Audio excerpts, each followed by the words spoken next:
In a quiet, picturesque American town, a tragic mystery shatters the fragile peace of a family already haunted by shadows of the past.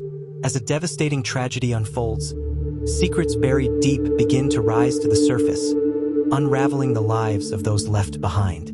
What begins as a story of grief soon spirals into something far darker and more chilling than anyone could imagine. Stay tuned, hit the like button, and subscribe to uncover the shocking truth hidden in this web of betrayal, lies, and redemption. Let us know in the comments where you're watching from. The soft hum of cicadas filled the air on that fateful summer evening in Chesterfield, a small town nestled between rolling hills and endless fields.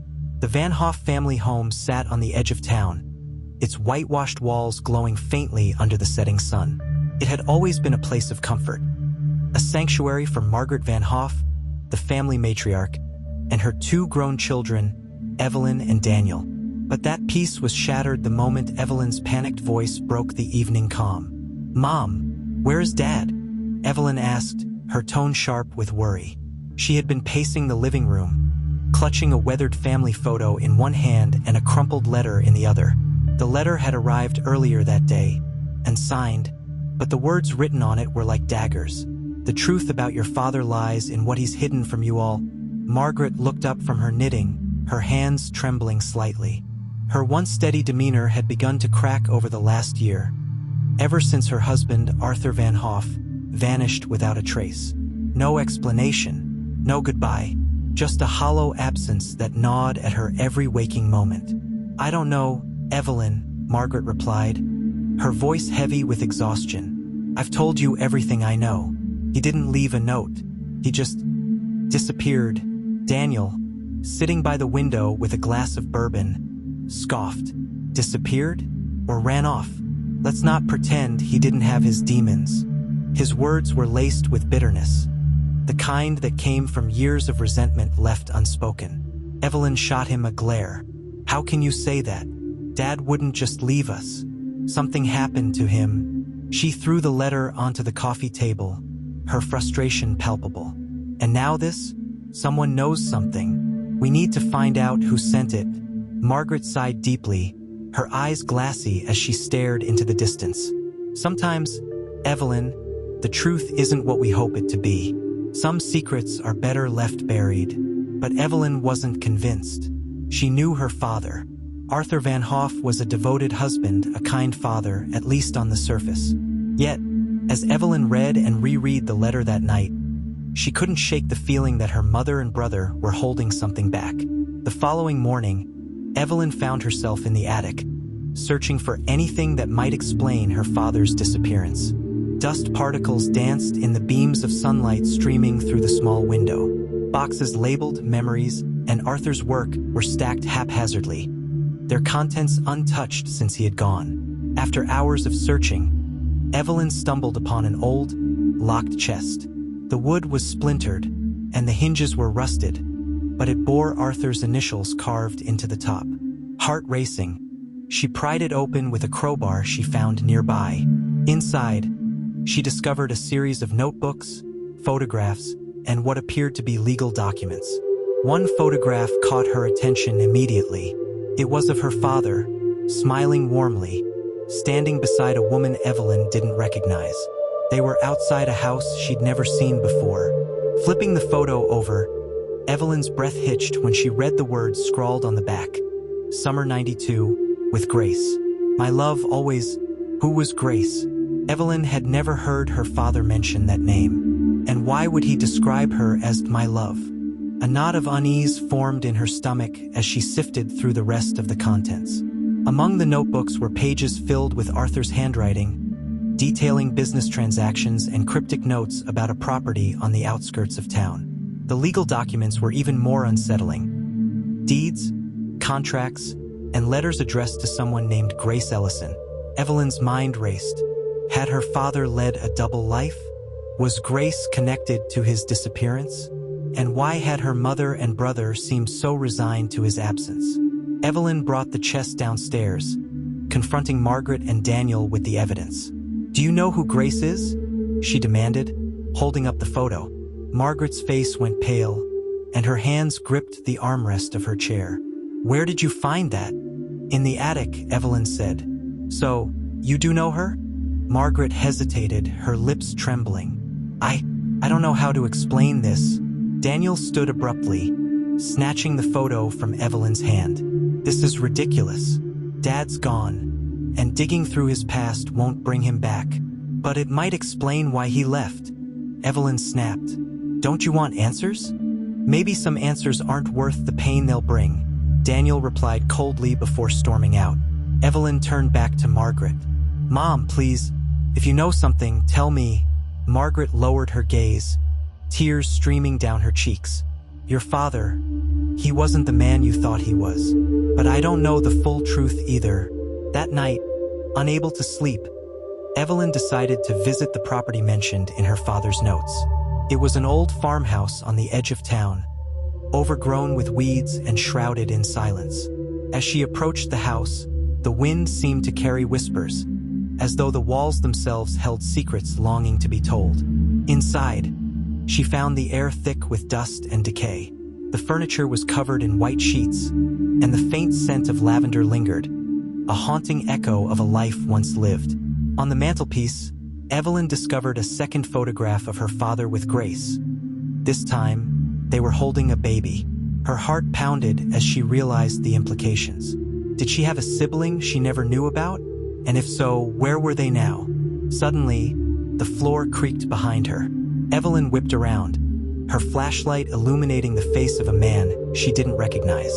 "You shouldn't be here," he said, his voice low and menacing.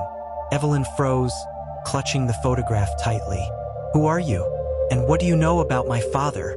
The man stepped closer, his expression unreadable.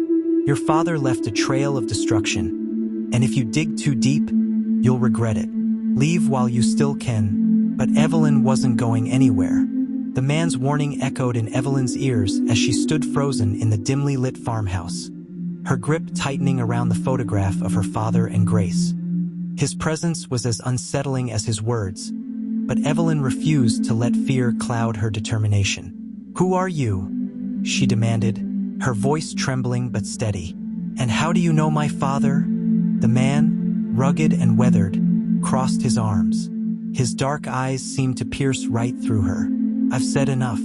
Leave now, or you'll find yourself tangled in something you can't escape." But Evelyn held her ground.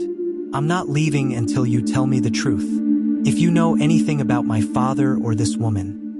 She held up the photograph. "Then you owe me answers." The man hesitated, his stern expression softening for a moment. "Her name was Grace Ellison," he said finally. "She was important to your father, more important than you think. And she's the reason he's gone." Evelyn's heart sank. The confirmation of her father's connection to Grace sent a ripple of betrayal through her. "What do you mean, the reason he's gone? Did they run away together?"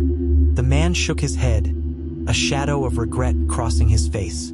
"Not exactly.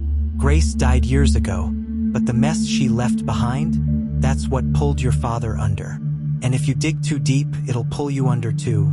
Before Evelyn could press him further, the man turned abruptly and disappeared into the darkness of the farmhouse. She called after him, but he was gone, leaving her alone with more questions than answers. Evelyn returned home to find Margaret waiting in the living room, her face etched with worry. "Where have you been?" Margaret asked, her voice sharp with panic. "I went to the farmhouse," Evelyn said, dropping the photograph onto the coffee table. "I found this, and I met someone there. A man who says Grace is the reason Dad disappeared. Did you know about her?" Margaret's face turned ghostly pale, and she sank into the nearest chair. "Evelyn, you shouldn't have gone there. That place. It's nothing but pain. Pain you've been keeping from me," Evelyn shot back. "How long were you planning to keep me in the dark? Did Dad love her? Did he have another family?" Margaret's lip quivered, and for a moment, she looked like she might break. "I don't know if your father loved her," she said finally, "but I do know she wasn't just some passing figure in his life. She was his business partner. And something more." Evelyn stared at her mother in disbelief. "Business partner? In what?" Margaret hesitated, There was a project. Your father and Grace were working on something together, something they thought could change everything for us. But whatever it was, it all went wrong. What kind of project? Evelyn pressed. Margaret shook her head, tears welling in her eyes. I don't know the details. Your father didn't tell me much, only that it was risky. And then one day he came home and said it was over, that we needed to forget about Grace and everything they'd been working on. A week later, she was dead. Evelyn's mind reeled. Her father had always seemed like a pillar of integrity, a man who lived a quiet, honest life. The idea that he had been involved in something risky and possibly illegal was almost too much to bear. Mom, Evelyn said carefully, if Grace is dead, then why would someone send me that letter? And why would that man say she's the reason Dad's gone? Margaret looked at her with haunted eyes. Because whatever they were involved in didn't die with Grace. Still out there, Evelyn. And it's dangerous. The next morning, Evelyn decided to return to the farmhouse to search for more clues. She knew her brother, Daniel, would object, so she didn't tell him. But when she arrived, she found the place in chaos. The furniture had been overturned, and papers were scattered across the floor as though someone had been searching for something. In the corner of the room, a single sheet of paper caught her eye. It was a ledger, its pages filled with handwritten entries detailing transactions between Arthur Van Hoff and Grace Ellison. The amounts were staggering, far beyond what her father's modest salary could explain. At the bottom of the ledger was a note scrawled in a hurried hand. Find the safe. The answers are there. Evelyn's breath caught. A safe? She looked around the room, her eyes scanning every corner for any sign of it. Just as she began to move a heavy bookshelf, she heard the creak of a floorboard behind her. Back again. She turned to see the man from the night before standing in the doorway, his expression unreadable. You've got guts. I'll give you that, he said, stepping into the room. But you're playing with fire, kid. Whatever you're looking for, it's better left alone. Evelyn straightened her shoulders. I'm not leaving until I find the safe. If you know where it is, tell me. Otherwise, get out of my way. The man sighed, shaking his head. You're just like him. Stubborn. He walked over to the far wall and tapped on a wooden panel. It's behind here, but I'm warning you, what's inside won't bring you peace. It'll only make things worse. Evelyn ignored his warning and pried the panel loose, revealing a small metal safe embedded in the wall. The man handed her a key. Don't ask where I got this, he said. Evelyn hesitated, then inserted the key and turned it. The safe clicked open, revealing a stack of documents and a sealed envelope with her father's handwriting on it. She reached for the envelope, her hands trembling. But before she could open it, the man grabbed her arm. Wait, he said, his voice urgent. If you read that, you can't unlearn what's inside. Are you ready for that? Evelyn looked at him, her resolve hardening. I need to know the truth. She tore open the envelope and began to read. With each word, her heart sank deeper. The letter detailed a betrayal, a partnership built on lies, and a dangerous secret that could destroy her family if it ever came to light. When she finished, she looked up at the man, her face pale. This can't be true, but his expression told her it was. Now you understand why your father left, he said. To protect you from this. Evelyn's grip on the letter tightened as she realized the enormity of what she had uncovered. Whatever her father had been involved in, it wasn't over. And now it was up to her to find out the full story. Evelyn sat in stunned silence, the crumpled letter trembling in her hands. Her father's words felt like shards of glass cutting through her resolve. He had written about betrayal, a partnership with Grace that had unraveled into deceit, and a shadowy figure who had been pulling the strings all along. This revelation wasn't just about her father's disappearance. It was about a web of lies that had ensnared her family in ways she couldn't yet comprehend. The man who had helped her find the safe watched her with a mix of pity and apprehension. I told you, he said, his voice low. The truth can be more dangerous than the lies. Evelyn's voice wavered as she spoke. Who was he talking about? This shadow he mentioned. Someone who manipulated him and Grace. Do you know who it is? The man hesitated, rubbing the back of his neck. I don't know the name, but I know the type. Powerful, untouchable, the kind of person who makes people disappear if they ask too many questions. She stood abruptly, determination replacing her shock. Then I'll ask every question I can. If my father thought this person was dangerous, I need to know why. And if he was protecting us, I need to finish what he started. The man sighed deeply, leaning against the wall. You've got guts, kid, but guts won't keep you alive. Be smart about this. If you're really going after this, you're going to need allies. Evelyn tucked the letter into her bag and turned to leave. Then I'll find some. When Evelyn returned home, the atmosphere was thick with tension. Margaret sat in her usual chair by the window, her hands clutching a cup of tea that had long gone cold. Daniel was in the kitchen, his voice raised as he argued with someone on the phone. Evelyn stormed into the living room, dropping her bag onto the coffee table with a thud. Mom, she said sharply, I found something, and I need you to tell me the truth about it. Margaret looked up, her eyes weary but guarded. What did you find? Evelyn pulled out the photograph of her father and Grace, along with the ledger and the letter. All of this. Dad was involved in something big, wasn't he? Something dangerous. And you knew about it. Margaret's face crumpled, her composure finally breaking. Evelyn, please, I didn't want you to carry this burden. Burden? Evelyn snapped. Do you think it's easier not knowing why Dad left? Or why Grace was so important to him? I deserve to know, Mom. You owe me that much. Daniel appeared in the doorway, his expression dark. What's going on now? More digging through Dad's skeletons? Evelyn rounded on him. You knew too, didn't you? That Dad was involved in something shady. That Grace wasn't just some woman from his past. Daniel's jaw tightened. I knew enough to stay out of it. And so should you. Margaret interjected, her voice trembling. Your father was trying to protect us. Whatever he was involved in, he thought it would secure our future. But it all went wrong. Grace. She betrayed him. Betrayed him how? Evelyn demanded. Margaret hesitated, her hands wringing together. Grace wasn't just his business partner. She was working with someone else. Someone who wanted to use your father's ideas for their own gain. When Arthur found out, it was too late. He tried to back out, but they wouldn't let him. Evelyn's stomach churned. And that's why he disappeared? Margaret nodded, tears streaming down her face.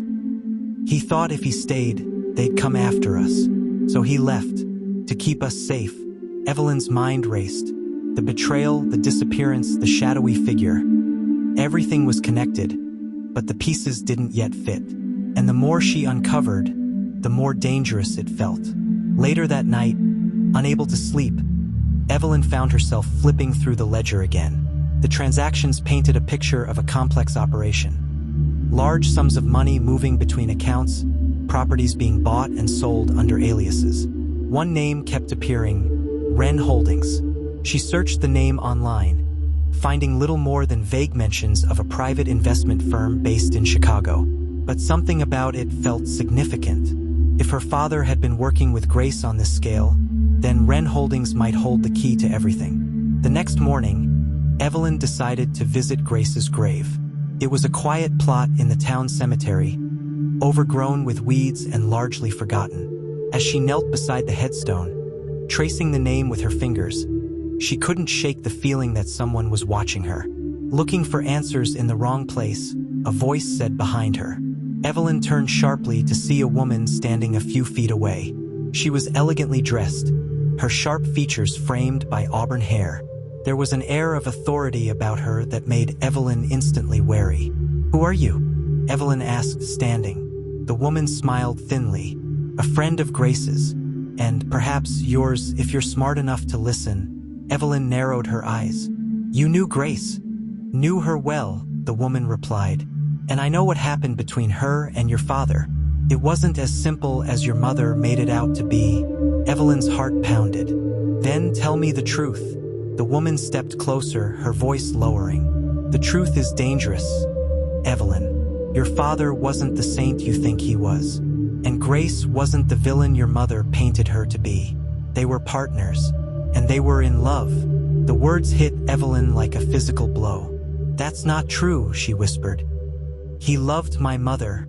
The woman's smile grew colder. "Love is complicated. Your father made choices that he thought were for the best. But those choices had consequences.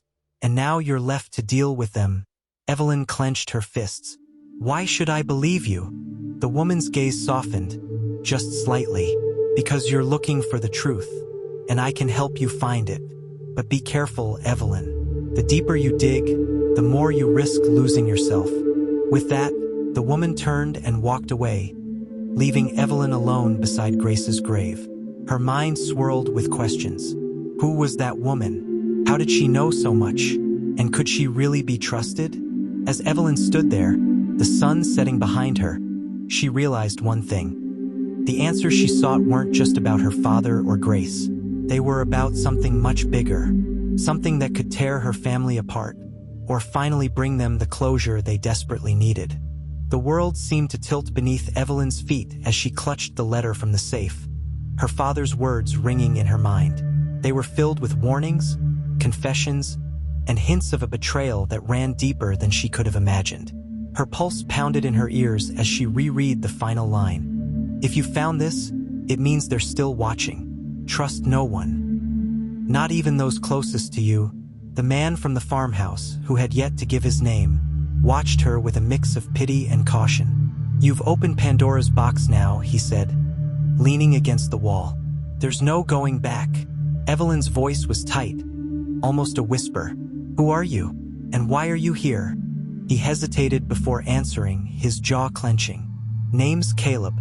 I worked with your dad for a while. Let's just say I know more than I should about what happened to him and Grace. But I stayed out of it when things went south." "What does that mean?" Evelyn demanded, her frustration boiling over. "You know what happened to my dad? But you didn't do anything? You just let him disappear." Caleb looked away, guilt flickering across his face. "It wasn't that simple. There were people, powerful people, involved. I had my own life to protect." Evelyn's fists clenched. "You're a coward." He didn't argue. "Maybe. But I'm here now, aren't I? I came to warn you, to stop you from getting yourself killed." Evelyn stuffed the letter into her bag and stepped toward him. "If you really want to help me, tell me everything you know. No more cryptic warnings. I need the truth." Caleb hesitated, then let out a long sigh. "Fine, but not here. This place isn't safe." As they drove back toward town in Caleb's battered truck, Evelyn pressed him for answers. He revealed that her father and Grace had been working on a secretive project for a private investor, a man named Victor Harlow. According to Caleb, Victor was a ruthless businessman with connections to powerful circles, and whatever Arthur and Grace had been developing was worth millions. "It wasn't just about the money," Caleb said, his eyes fixed on the road. "They believed it could change everything for the better. But Victor didn't care about that. He just wanted control." "And what happened to Grace?" Evelyn asked, dreading the answer. Caleb's grip on the steering wheel tightened. "She found out something she wasn't supposed to. Victor had her killed to keep her quiet. Your dad tried to stop it, but it was too late. After that, he disappeared. I always figured he went into hiding to protect your family." Evelyn's mind reeled. "Why didn't he take us with him? Why leave us in the dark?" "Maybe he thought you'd be safer not knowing," Caleb said quietly. "But clearly, that didn't work out, did it?" When they arrived back in town, Evelyn asked Caleb to drop her off a few blocks from her house. She didn't want Margaret or Daniel to see her with him. As she approached the front door, her mother flung it open, her face pale with fear. "Where have you been?" Margaret demanded, pulling Evelyn inside. "Out," Evelyn said shortly, brushing past her. Margaret grabbed her arm. "Don't you dare brush me off like that. I've been worried sick." Evelyn spun around, her frustration boiling over. "Oh, now you care? Where was this concern when Dad disappeared? Or when I started asking questions and you kept shutting me down?" Margaret's eyes filled with tears. "Evelyn, please, I was trying to protect you." "Protect me from what?" Evelyn shouted. "From the truth? From the fact that Dad wasn't who we thought he was? That he had some secret life with Grace? Margaret flinched as though she'd been slapped. "You don't understand," she whispered. "Then help me understand," Evelyn pleaded, her voice breaking. Margaret sank into a chair, her shoulders slumping in defeat. "Your father, he wasn't a bad man, Evelyn. He got involved with the wrong people, but he was trying to do the right thing. When he realized how dangerous Victor was, he tried to get out. But by then, it was too late." Evelyn knelt beside her mother. "Mom, I need to know everything. Please, what was Dad working on? And why did Victor care so much about it?" Margaret hesitated, then took a deep breath. "It was a technology, something your father and Grace had developed together. They called it Nova. It had the potential to revolutionize energy production, to create clean, unlimited power. But Victor saw it as a weapon, a way to control the market and crush his competitors." Evelyn's stomach churned. "And Grace was killed because of it?" Margaret nodded. "And your father, he blamed himself. He thought if he disappeared, he could take the heat off of us. But it didn't work." Before Evelyn could respond, Daniel entered the room, his expression dark. "What's going on?" he asked, his eyes flicking between them. Evelyn stood and crossed her arms. "I found Dad safe, and I know about Victor Harlow." Daniel's face twisted in anger. "What were you thinking going to that farmhouse? You're going to get us all killed." Evelyn glared at him. "Maybe if you hadn't buried your head in the sand, I wouldn't have to do this alone." Margaret intervened, her voice firm. "Enough, both of you. This family is falling apart, and I won't let it happen again." Just then, the phone rang, cutting through the tension. Margaret answered, her face paling as she listened. She hung up and turned to Evelyn and Daniel, her voice trembling. "That was Victor's lawyer," she said. "He wants to meet. He said he has information about your father." Evelyn felt her heart race. "What kind of information?" Margaret shook her head. "He wouldn't say, but he wants us to come to his office tomorrow." As the weight of the situation settled over them, Evelyn couldn't shake the feeling that this meeting would change everything. The next morning dawned gray and overcast, as if the world itself anticipated the heavy truths that lay ahead. Evelyn, Margaret, and Daniel sat in tense silence during the drive to Victor Harlow's law firm. The air in the car was thick with unspoken fears, the weight of their father's secrets pressing down on them like a storm cloud. When they arrived, the sleek, glass-walled building stood in stark contrast to the small-town simplicity they were used to. Inside, a sharply dressed receptionist escorted them to a private conference room, where Victor's lawyer, a polished man named Raymond Carter, waited with an enigmatic smile. "Mrs. Van Hoff, Evelyn, Daniel," he greeted them, his tone smooth but calculated. "Thank you for coming. I understand you've been asking questions about Arthur. I'm here to provide some clarity." Evelyn's eyes narrowed. "Clarity? If you know something about my father, why wait until now to tell us?" Raymond's smile didn't waver. "Because timing, my dear, is everything. Please have a seat." Reluctantly, they sat at the polished mahogany table. Raymond opened a folder and laid out a series of documents. "These," he began, "are records of Arthur's dealings with Victor Harlow. They include contracts, correspondence, and evidence of the project they were working on, Nova." Margaret's breath caught. "You knew about Nova?" "Of course," Raymond said smoothly. "I handled much of the legal work for Victor. But when Grace Ellison was killed, and your husband disappeared, the project fell apart. Victor didn't take that lightly. Why are you telling us this now?" Daniel asked, his voice tense. Raymond's gaze flicked to Evelyn. "Because someone has reopened Pandora's box. You've been poking around in places Victor would rather remain buried. And I'm here to warn you. If you continue, the consequences will be dire." Evelyn leaned forward, her eyes blazing with defiance. "Are you threatening us?" Raymond chuckled, though there was no humor in it. "Not at all. I'm offering you a way out. Walk away. Stop digging into Arthur's past. And Victor might be inclined to let sleeping dogs lie." Margaret's voice trembled as she spoke. "But what about Arthur? If he's alive, we can't just leave him to—" "Arthur made his choice," Raymond interrupted, his tone cold. He knew the risks when he decided to cross Victor. If you value your own lives, you'll let this go. Evelyn shot to her feet. I don't believe you. You're just trying to scare us into silence. But we're not backing down. Raymond's expression darkened. You're playing a dangerous game, Ms. Van Hoff, and people who play with fire often get burned. With that, he gathered his papers and left the room, leaving the family in stunned silence. As they exited the building, Evelyn's mind raced. Raymond's warning had only fueled her determination. If Victor Harlow was willing to go to such lengths to keep them quiet, it meant they were closer to the truth than ever. We need to keep digging, Evelyn said firmly once they were back in the car. Margaret shook her head, her voice trembling. Evelyn, didn't you hear him? This man is dangerous. If Victor was willing to kill Grace, what's stopping him from coming after us? Mom, if Dad is alive, we can't just abandon him, Evelyn argued.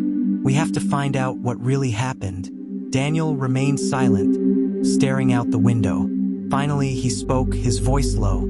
If we're doing this, we need help. We can't fight someone like Victor on our own. Evelyn glanced at him, surprised by his shift in attitude. Do you know someone who can help? Daniel hesitated, then nodded. There's someone I used to know. He's resourceful, but I can't promise he'll agree to get involved. They drove back to Chesterfield, the tension in the car unrelenting. When they arrived home, Evelyn headed straight to her room, pulling out the letter from her father again. She studied the words carefully, hoping to glean some hidden meaning she had missed before. One line caught her attention. Look to the light, and you'll find what you seek. What did he mean by the light? Evelyn's mind raced as she considered the possibilities. Then she remembered the farmhouse, the safe, the way the sun had streamed through the window when she first opened it. Could there be another clue hidden there? Determined, she grabbed her keys and slipped out of the house, careful not to alert Margaret or Daniel. She drove to the farmhouse as dusk began to fall, the shadows stretching long and eerie across the fields. Inside, the house was as she had left it, disheveled but quiet. She moved to the safe, shining her flashlight into the empty compartment. First, nothing seemed out of place, but as she adjusted the beam, she noticed a faint inscription etched into the back wall of the safe. North Star. What the... She murmured, her pulse quickening. The sound of a floorboard creaking behind her made her spin around, her flashlight beam cutting through the darkness. Caleb stood in the doorway, his expression unreadable. You're persistent. I'll give you that, he said, stepping into the room. Evelyn exhaled sharply. What are you doing here? Following you, Caleb admitted. After our last talk, I figured you'd come back here. Did you find anything? Evelyn hesitated, then pointed to the inscription. Do you know what this means? Caleb frowned, stepping closer to examine it. North Star. It's a code. Victor used it to mark safe houses, places he kept important assets or information. Do you know where it is? Evelyn asked. Caleb shook his head. Not exactly, but I know someone who might. A former associate of Victor's. She's not exactly trustworthy, but she might be our best shot. Then let's go, Evelyn said, her determination unwavering. Caleb studied her for a moment. You really are your father's daughter, he said quietly. But I hope you're ready for what you'll find, because once we start down this path, there's no turning back. As they left the farmhouse, Evelyn couldn't shake the feeling that they were on the cusp of a revelation, one that could either bring her family answers or shatter them completely. The tension between Evelyn and Caleb was palpable as they drove through the darkened streets of Chesterfield. The faint hum of the truck's engine was the only sound, but Evelyn's mind raced with questions. Who was this mysterious associate Caleb mentioned, and why would someone like that be willing to help them? You're awfully quiet, Caleb said, breaking the silence. I'm just trying to piece it all together, Evelyn replied, her voice sharp. Every answer we get just leads to more questions. If this North Star safe house has what we need, why hasn't Victor destroyed it already? Caleb glanced at her, his brow furrowed. Because destroying it might expose more than it hides. Victor's careful.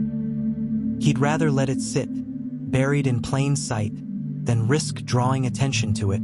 Evelyn leaned back in her seat, the weight of his words pressing down on her. And this associate? Can we trust her? Caleb hesitated. Her name's Marjorie Black. She used to work for Victor, handling his logistics. If anyone knows where North Star is, it's her. But Marjorie doesn't do anything out of the kindness of her heart. She'll want something in return. What kind of something? Evelyn asked, her stomach sinking. We'll find out soon enough, Caleb said grimly. They pulled up to a rundown motel on the outskirts of town, its neon sign flickering weakly in the darkness. Caleb led Evelyn to one of the rooms, knocking twice before the door creaked open. Marjorie stood in the doorway, her piercing green eyes scanning them both. She was older than Evelyn expected, her face lined with years of hard living. But there was a sharpness in her gaze that made it clear she was no ordinary woman. Caleb, she said, her voice smooth but guarded. I didn't think I'd see you again. Marjorie, Caleb replied. We need your help. She leaned against the doorframe, crossing her arms. Isn't that always the way? People only come to me when they need something. This is important, Caleb insisted. It's about North Star. Marjorie's expression hardened, and she glanced at Evelyn. Who's the kid?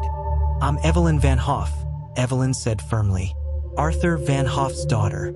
Marjorie's eyebrows rose slightly. Arthur's daughter? Now that's interesting. She stepped aside, gesturing for them to enter.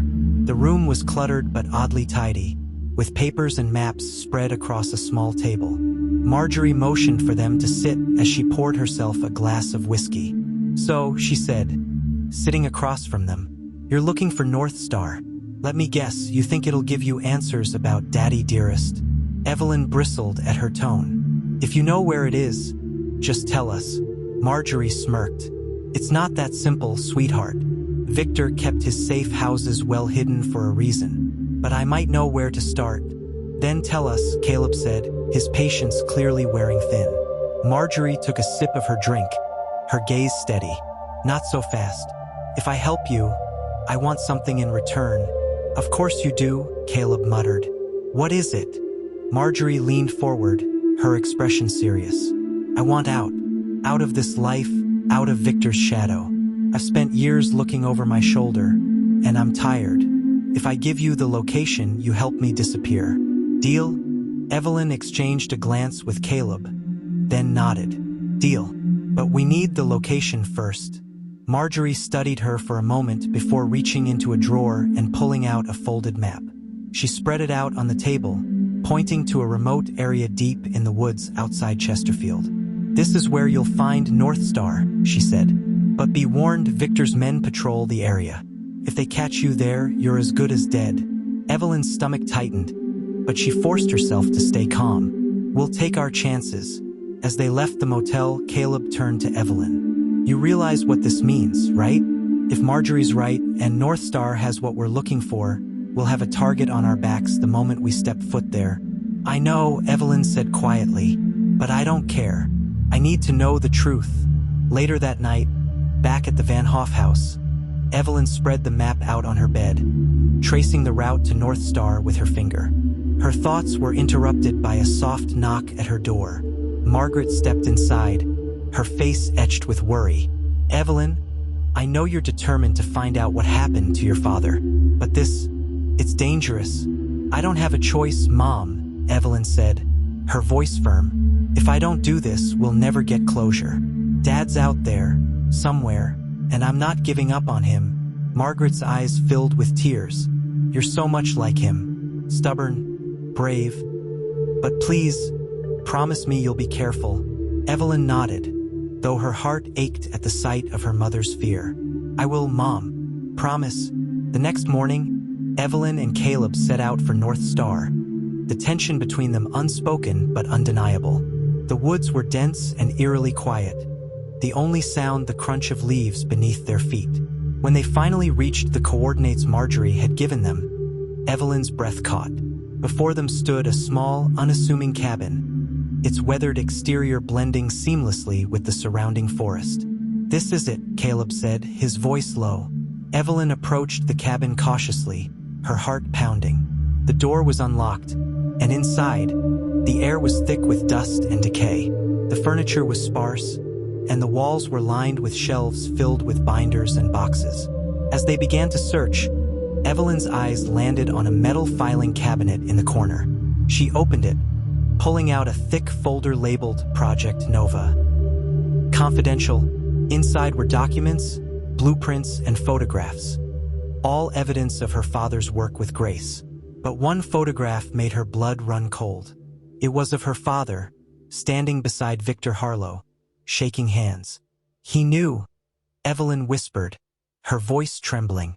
Dad knew who Victor was, and he still worked with him. Caleb's expression darkened. There's more here than we thought, and I don't think Victor ever planned to let your dad walk away. Before Evelyn could respond, the sound of footsteps outside sent a jolt of fear through her. Caleb grabbed her arm, pulling her toward the back door. "We've got company," he said. As they slipped out into the woods, Evelyn clutched the folder tightly, her mind racing. Whatever her father had been involved in, it was bigger than she'd imagined, and far more dangerous. The sound of heavy footsteps grew louder as Evelyn and Caleb darted deeper into the woods, the dense underbrush clawing at their clothes. Evelyn's heart pounded in her chest, the weight of the folder in her arms a stark reminder of the danger they faced. "Keep moving," Caleb urged, his voice barely above a whisper. "They're close." Evelyn glanced over her shoulder, catching a glimpse of shadowy figures combing through the area near the cabin. She gritted her teeth, her determination outweighing her fear. As they pressed on, Caleb suddenly pulled her behind a thick tree trunk, motioning for her to stay quiet. The voices of Victor's men carried through the trees, their words sharp and laced with urgency. "Spread out. That folder doesn't leave these woods," one of them barked. Evelyn clutched the documents tighter, her pulse racing. She met Caleb's gaze, and he gave her a reassuring nod. When the voices began to fade, Caleb leaned close. "We can't lead them back to town. If they find your family, they won't," Evelyn whispered fiercely. "But we need to get this folder somewhere safe." Caleb hesitated, then motioned for her to follow. "This way. There's an old service road about a mile from here. If we can make it, we might find a way out." The trek was grueling, every snap of a twig or rustle of leaves setting Evelyn's nerves on edge. But when they finally reached the dirt road, relief washed over her, until the roar of an approaching engine shattered the moment. A black SUV barreled toward them, its headlights slicing through the gloom. Caleb grabbed Evelyn's arm, pulling her into the cover of the trees just as the vehicle screeched to a halt. Two men stepped out, their eyes scanning the woods. One of them held a flashlight, its beam cutting dangerously close to where Evelyn and Caleb crouched. "Check the perimeter," one of the men ordered. Evelyn's breathing quickened, her grip on the folder so tight that her knuckles turned white. Caleb placed a steadying hand on her shoulder, his expression calm but alert. As the men began to spread out, Caleb leaned close to her ear. "Stay here. I'll distract them." "No," Evelyn hissed, panic flashing in her eyes. "You'll get yourself caught." "I've handled worse," he replied, a faint smirk tugging at the corner of his mouth. "Just don't lose that folder." Before she could protest further, Caleb slipped away, moving silently through the shadows. Evelyn's heart ached with worry, but she knew she couldn't waste the opportunity he was giving her. As the men's attention shifted toward the rustling Caleb caused in the opposite direction, Evelyn seized her chance. She darted across the road, keeping low, and disappeared into the trees on the other side. For what felt like hours, she ran, her lungs burning and her legs aching. She didn't stop until she reached the edge of the woods, where the familiar sight of an old gas station came into view. Evelyn stumbled inside, her sudden appearance startling the attendant behind the counter. "Are you okay?" the young man asked, his eyes wide with concern. "I need to use your phone," Evelyn said breathlessly. He hesitated but handed her the receiver. Evelyn dialed the only number she could think of, home. Margaret answered on the second ring, her voice trembling. "Evelyn, where are you?" "I'm safe," Evelyn assured her, though the truth felt far from it. "But I need you to listen. I found something, proof about Dad, about Victor." But I can't come home yet. It's not safe. Margaret's voice broke. Evelyn, please, come back. We'll figure this out together. I will, Evelyn promised, tears stinging her eyes. But not until I know you and Daniel are safe. She hung up before Margaret could argue, her resolve hardening. The attendant was still watching her, concern etched on his face. You want me to call the cops or something? No, Evelyn said quickly. But do you have a back room? Somewhere I can lay low for a bit? He nodded, leading her to a small storage room in the back of the station. As Evelyn sat on an old chair, the weight of everything she had learned pressed down on her. She opened the folder again, sifting through the documents. Among the blueprints and photographs was a handwritten note in her father's unmistakable script. The truth is hidden in plain sight. Follow the North Star and you'll find me. Her heart skipped a beat. Was her father still alive? Before she could dwell on it, the door to the storage room creaked open, and Caleb stepped inside, his clothes dirty and his face streaked with sweat. Caleb, Evelyn exclaimed, relief washing over her. You made it. Barely, he muttered, leaning against the doorframe. I lost them, but we can't stay here long. Did you find anything new? Evelyn handed him the note. Caleb's eyes scanned the words, his brow furrowing. This isn't just a clue, he said slowly. It's a map. A map. Evelyn echoed, confusion flickering in her eyes. Caleb nodded, pointing to the phrase, hidden in plain sight.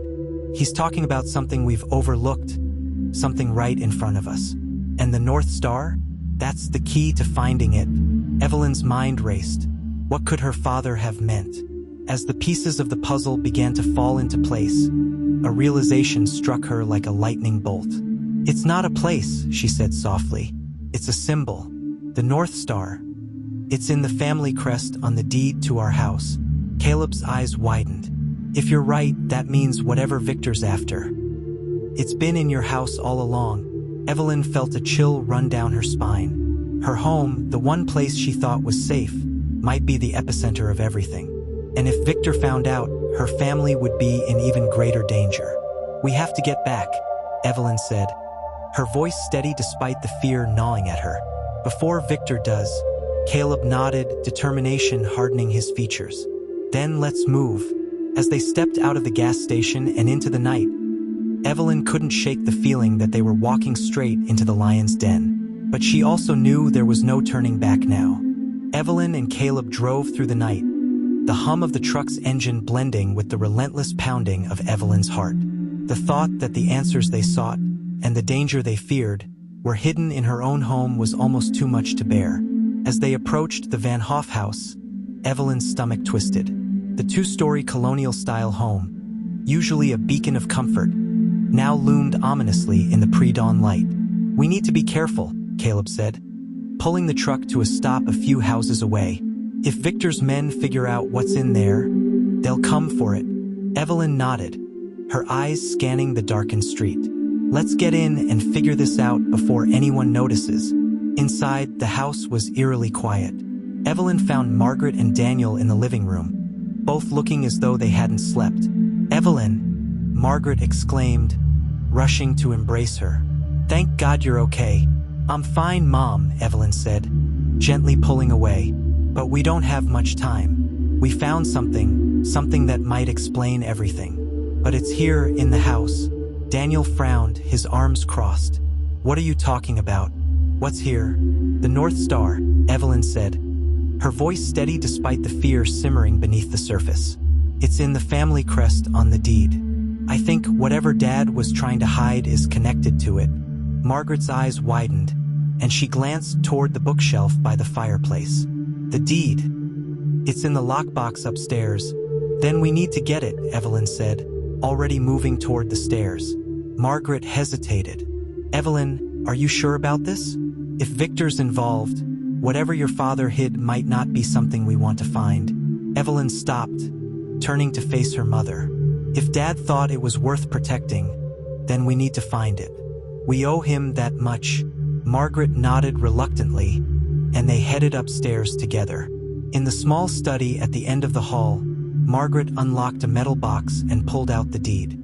Evelyn took it, her fingers trembling as she unfolded the parchment.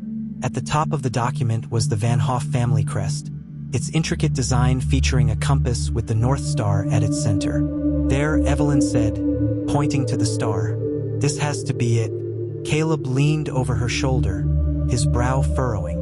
"Look closely. There's an inscription around the edge."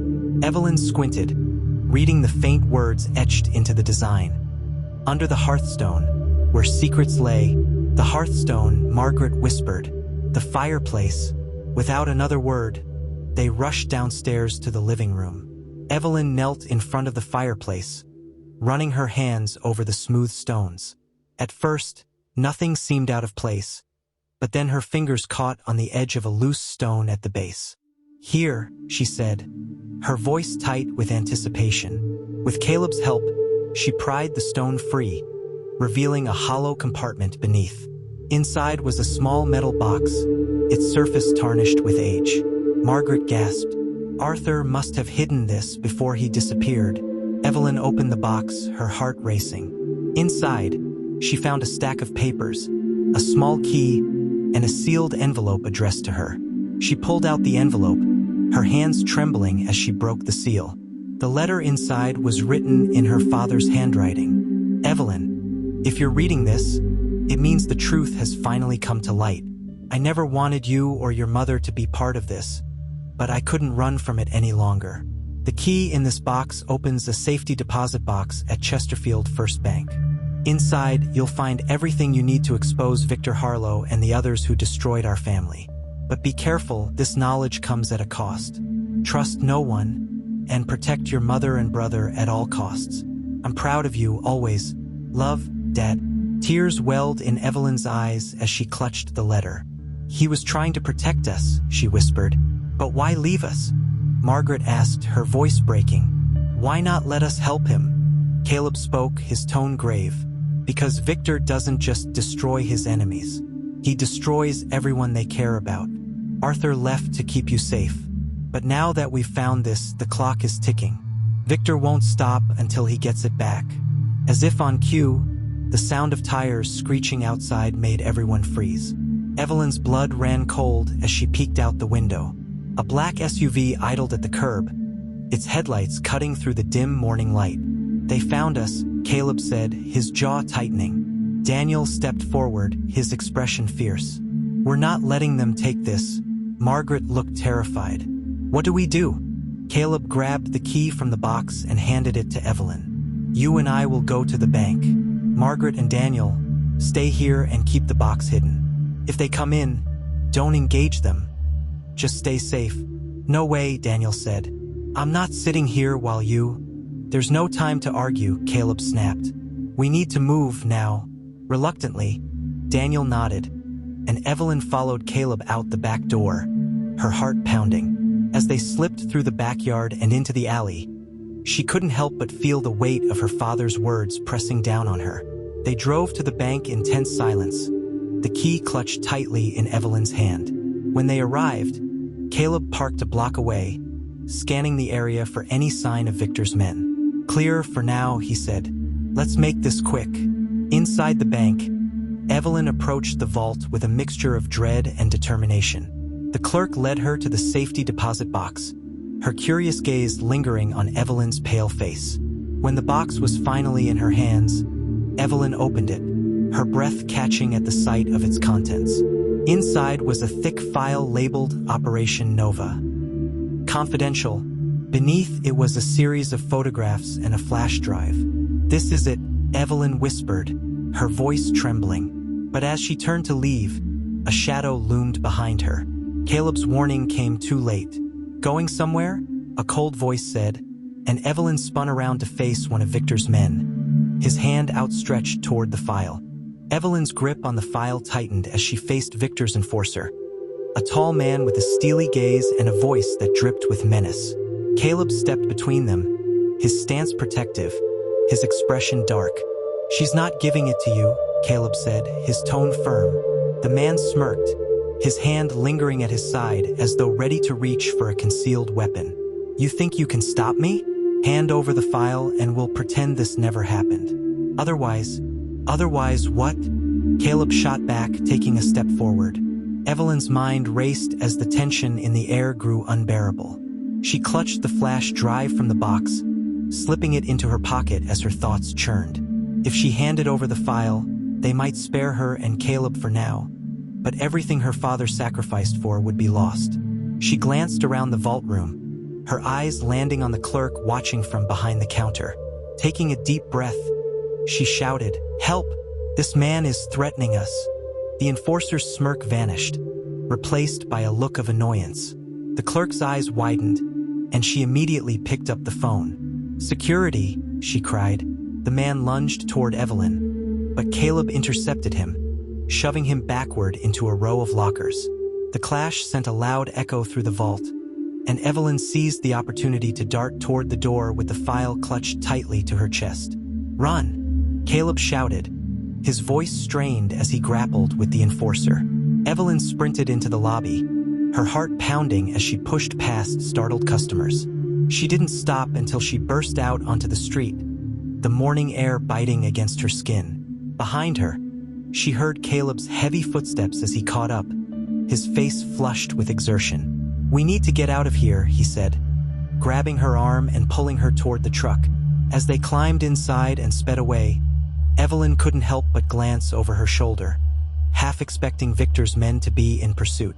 "That was reckless," Caleb muttered, his hands gripping the steering wheel tightly. "It worked, didn't it?" Evelyn shot back, though her voice wavered with lingering fear. Caleb sighed, his frustration evident. "They're not gonna stop now. If anything, this just put a bigger target on your back." Evelyn looked down at the file in her lap, its cover practically vibrating with the weight of the secrets it contained. "Whatever's in here, it has to be worth it," she said softly. When they reached the edge of town, Caleb pulled into an abandoned parking lot and cut the engine. "We need to see what we're dealing with," he said. Evelyn opened the file, her hands trembling as she flipped through the pages. It contained blueprints, technical schematics, and detailed notes on Operation Nova, her father's groundbreaking energy project. The scope of it was staggering. It wasn't just a new energy source. It was a system capable of decentralizing power grids worldwide, making affordable energy accessible to everyone. This could have changed everything, Evelyn whispered, her voice filled with awe. "That's why Victor wanted it," Caleb said, his tone grim. "Not for what it could do, but for the control it would give him." As Evelyn continued to sift through the documents, she found something that made her blood run cold. A series of signed contracts between Victor and her father, detailing a partnership that seemed far more cooperative than she had been led to believe. "He signed these," Evelyn said, her voice trembling. "Dad agreed to work with Victor. Why would he do that?" Caleb frowned, his jaw tightening. Maybe he didn't have a choice. Or maybe he thought he could outsmart Victor and keep the project safe. Evelyn's heart sank as she stared at her father's signature, the weight of betrayal settling over her like a heavy fog. Was her father a victim, or had he willingly aligned himself with a man who had caused so much pain? As the sun began to rise, casting a pale light over the parking lot, Evelyn noticed something tucked into the back of the folder, a handwritten note.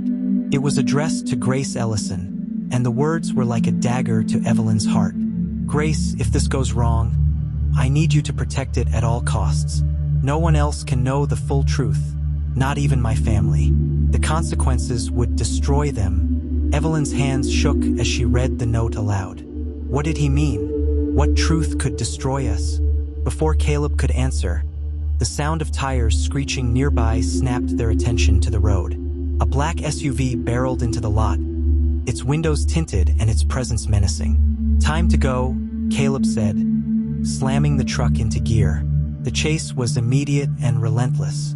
The SUV pursued them through winding back roads, its driver determined to catch them. Evelyn clutched the folder tightly, her mind racing with the implications of her father's note. As Caleb took a sharp turn, the SUV's tires squealed, and it briefly lost control, giving them a narrow window of escape. Caleb didn't waste it, veering onto a dirt path that led into the woods. "Hold on," he shouted as the truck bounced over the uneven terrain. When they finally came to a stop deep in the forest, both of them were breathing heavily. Caleb leaned back against his seat, his eyes closed as he tried to steady himself. "We can't keep running like this," Evelyn said, her voice shaky. "We need to take this to someone who can help." Caleb opened his eyes, his expression grim. "And who would that be?" "Victor has people everywhere." Evelyn thought for a moment, then pulled the flash drive from her pocket. "The media. If we release this, everyone will know what Victor's done. He won't be able to hide anymore." Caleb stared at her, a mixture of admiration and apprehension in his eyes. "That's a bold move, but it might be our only shot." As they planned their next steps, Evelyn couldn't help but feel the weight of the secrets she had uncovered. Her father's legacy, her family's safety, and the fate of Operation Nova all hung in the balance. And the deeper she dug, the more she realized that the truth was far more complex and far more dangerous than she could have ever imagined. The forest was still, save for the faint rustling of leaves in the early morning breeze. Evelyn and Caleb sat in the truck, their breaths shallow, their minds racing with the weight of the discovery. The flash drive in Evelyn's hand seemed heavier than it should have been, a small object that could ignite a firestorm if exposed. "We need to act fast," Evelyn said, breaking the silence. "If Victor finds us again, he won't stop until he has this." She held up the drive, her fingers trembling. Caleb nodded, his jaw tight. "Agreed. But releasing it isn't as simple as hitting send. If we're going to do this, we need to make sure it reaches the right people, the ones Victor can't buy or silence." Evelyn's mind churned. The media. Someone with enough influence to make this public without getting shut down. "Do you know anyone like that?" Caleb asked, raising an eyebrow. Evelyn hesitated. One name came to mind. Alice Greer, a tenacious journalist who had made headlines for exposing corruption in Chesterfield's local government years earlier. Evelyn had read her articles growing up, admiring her fearless pursuit of the truth. "I think I do," Evelyn said. "Alice Greer. She's not just a journalist. She's relentless. If anyone can take this story and run with it, it's her." "Do you trust her?" Caleb asked. Evelyn's confidence wavered, but she nodded. "I don't know her personally, but her reputation speaks for itself. If we give her this, she'll know what to do." Caleb considered her words for a moment, then sighed. "All right, let's find her." The drive back to town was tense. Evelyn kept glancing at the rearview mirror, half expecting another black SUV to appear. But the roads remained eerily quiet, as if the world itself was holding its breath. When they arrived at Alice Greer's modest office, a small brick building tucked between a diner and a hardware store, Evelyn felt a surge of nervous energy. "This is it," she said, stepping out of the truck. Inside, the office smelled of old paper and stale coffee. Alice was sitting at her desk, her gray hair pulled back into a no-nonsense bun, her piercing blue eyes scanning the screen in front of her. She looked up as they entered, her expression wary. "Can I help you?" Alice asked, her tone guarded. Evelyn stepped forward, clutching the flash drive. "My name is Evelyn Van Hoff. I need your help." Alice's eyes narrowed slightly. "Van Hoff? As in Arthur Van Hoff?" Evelyn nodded. "He's my father, and I have proof of what happened to him. Proof of Victor Harlow's involvement in something much bigger than anyone realizes." Alice leaned back in her chair, crossing her arms. "Victor Harlow. Now there's a name I haven't heard in a while. What kind of proof are we talking about?" Evelyn placed the flash drive on Alice's desk. "It's all here. Documents, photographs, blueprints. Enough to expose everything." Alice picked up the drive, turning it over in her hand. "And why come to me? Surely there are bigger outlets you could have gone to." "Because you care about the truth," Evelyn said, her voice steady. "And because I need someone who won't back down, no matter how dangerous this gets." Alice studied her for a long moment, then nodded. "All right, let's see what we've got." She plugged the drive into her computer, her expression shifting as she scanned the files. "My God," she murmured, her voice barely audible. "This is monumental. Do you realize what you've brought me?" Evelyn nodded. "I do." and I need you to help me make it public." Alice looked up, her gaze sharp. "You understand what this means, don't you? If I publish this, Victor Harlow won't just come after me. He'll come after you, your family, everyone involved." "He's already after us," Evelyn said firmly. "This is the only way to stop him." Alice's lips pressed into a thin line, but she nodded. "All right, I'll start working on it. But this kind of story needs careful handling.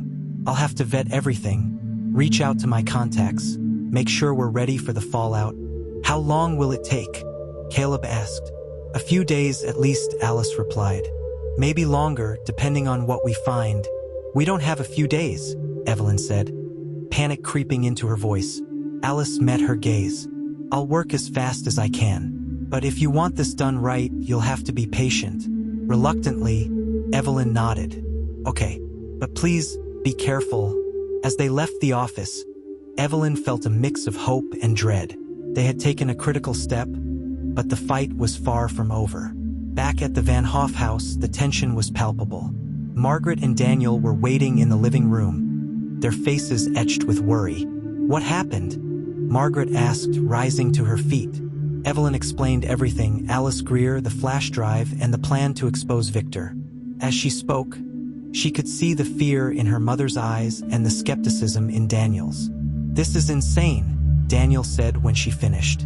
"You're putting all of us in danger." "We're already in danger," Evelyn shot back. "But if we don't do this, Victor wins. Dad's work, Grace's life. It'll all be for nothing." Margaret placed a hand on Evelyn's arm. "I'm proud of you, Evelyn. But please, don't take unnecessary risks." "I won't, Mom," Evelyn promised, though she wasn't sure she believed it herself. That night, as Evelyn lay awake in her bed, her thoughts raced. Her father's letter, the documents in the file, the flash drive. All of it pointed to a deeper, more insidious truth than she had ever imagined. And as the shadows in her room seemed to stretch and shift, a single question lingered in her mind. What had her father been willing to sacrifice to protect them?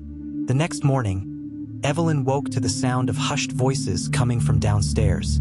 She slipped out of bed and padded to the staircase, straining to hear. Margaret and Daniel were talking in the kitchen, their tones low but filled with tension. "She's putting all of us in danger," Daniel said sharply. "This isn't just about Dad anymore. If Victor finds out where she is, we're all targets." "Daniel, she's trying to save us," Margaret replied, her voice trembling. "Your father would want us to support her, not tear her down. Would he?" Daniel shot back. "Because from where I'm standing, Dad's the reason we're in this mess to begin with." Evelyn's chest tightened as she heard her brother's words. She knew Daniel was scared. They all were. But the bitterness in his tone stung more than she cared to admit. Steeling herself, Evelyn walked into the kitchen. Both Margaret and Daniel fell silent, their eyes darting to her. "Good morning," Evelyn said, her voice steady despite the tension in the air. "Morning," Margaret replied softly, offering her a small, tentative smile. Daniel crossed his arms, avoiding her gaze. Evelyn sat at the table, her eyes on Daniel. "If you have something to say it." Daniel finally looked at her, his expression hard. "Fine. This whole thing is reckless. Evelyn, you're putting Mom in danger, putting me in danger, and for what? Some file that might not even be enough to stop Victor." "It's not just some file, Daniel," Evelyn said, her voice rising. "It's proof of what Dad was fighting for, proof of what Victor's done. If we don't do this, he wins. Is that what you want?" "What I want is for us to stay alive," Daniel snapped. "You think exposing Victor is going to fix everything? It won't. It'll just make us bigger targets." "Then what's your solution?" Evelyn shot back. "Run? Hide? Let Victor keep ruining lives because we're too scared to stand up to him?" "Enough!" Margaret interjected, her voice breaking. "Both of you." Evelyn and Daniel fell silent, their mother's anguish cutting through the tension like a blade. "I've already lost your father," Margaret said, her voice trembling. "I can't lose you two. Please, we need to stick together. That's the only way we'll survive this." Evelyn took a deep breath, her anger subsiding. I'm not trying to tear this family apart, Mom. I need to finish what Dad started. Margaret nodded, her eyes glistening with tears. I know, sweetheart. Just promise me you'll be careful. Evelyn placed a hand over her mother's, offering a small, reassuring smile. The rest of the day passed in tense anticipation. Evelyn checked her phone obsessively, waiting for an update from Alice. Every time it buzzed, her heart leapt, only to sink when it wasn't the call she was expecting. It wasn't until late afternoon that her phone finally rang. Evelyn, Alice's voice came through the line, calm but urgent. We need to meet. Now. Evelyn's stomach twisted. What is it? Did something happen? I'll explain when you get here, Alice said. Come alone, and make sure you're not followed. The line went dead before Evelyn could respond. She grabbed her keys, ignoring the worried looks from Margaret and Daniel as she left the house. The drive to Alice's office felt like an eternity, her mind racing with possibilities. When she arrived, Alice met her at the door, ushering her inside quickly. Is everything okay? Evelyn asked, her voice tight. Alice locked the door behind them, her expression grim. We've got a problem. She led Evelyn to her desk, where her computer screen displayed an email from an anonymous sender. The message was short but chilling. Drop the story or face the consequences. This is your only warning. Evelyn's blood ran cold. Victor, most likely, Alice said. But there's more. She pulled out a folder and placed it on the desk. This showed up at my office this morning. It's a counter-narrative, one designed to discredit everything in your father's file. Evelyn opened the folder, her hands trembling. The documents painted Arthur Van Hoff as a rogue scientist whose work was riddled with flaws, a man whose ambition had led to disastrous consequences. They're trying to discredit him, Evelyn said, her voice barely above a whisper. Exactly, Alice said. If this gets out before we publish your story, it'll destroy your father's credibility, and ours. Evelyn's mind raced. What do we do? Alice leaned back in her chair, her eyes sharp. We go on the offensive. I've already contacted a few trusted sources in the media. If we can get this story out to multiple outlets at once, Victor won't be able to suppress it. But that'll make us even bigger targets, Evelyn said. Alice nodded. It will, which is why you need to be absolutely sure this is what you want to do. Evelyn took a deep breath, the weight of the decision pressing down on her. But as she thought about her father's sacrifices, Grace's death, and the countless lives Victor had likely ruined, her resolve hardened. I'm sure, she said firmly. Alice nodded, a hint of admiration in her gaze. Then let's get to work. For the next several hours, Evelyn and Alice worked tirelessly, organizing the evidence, crafting the story, and coordinating with Alice's contacts. By the time the sun dipped below the horizon, the plan was in motion. As Evelyn prepared to leave, Alice placed a hand on her shoulder. You're brave, Evelyn. Your father would be proud. Evelyn offered a small, grateful smile. Thank you, Alice, for everything. The drive home was quiet, but Evelyn's mind buzzed with anticipation and fear. She knew the storm was coming, but for the first time, she felt ready to face it. When she pulled into the driveway, the sight of a black SUV parked nearby sent a jolt of fear through her. Her heart raced as she stepped out of the car, her eyes scanning the shadows. And then she heard it, a voice she hadn't heard in over a year. Evelyn? She turned slowly, her breath catching in her throat. Standing in the shadows was a man she thought she'd never see again. Dad? For a moment, Evelyn couldn't move. Her father stood before her, the faint glow of the street lamp casting shadows across his face. Arthur Van Hoff looked older, wearier, and thinner than she remembered, but his presence was unmistakable. Evelyn, he said again, his voice raw with emotion. Her legs finally obeyed, and she stumbled forward, tears welling in her eyes.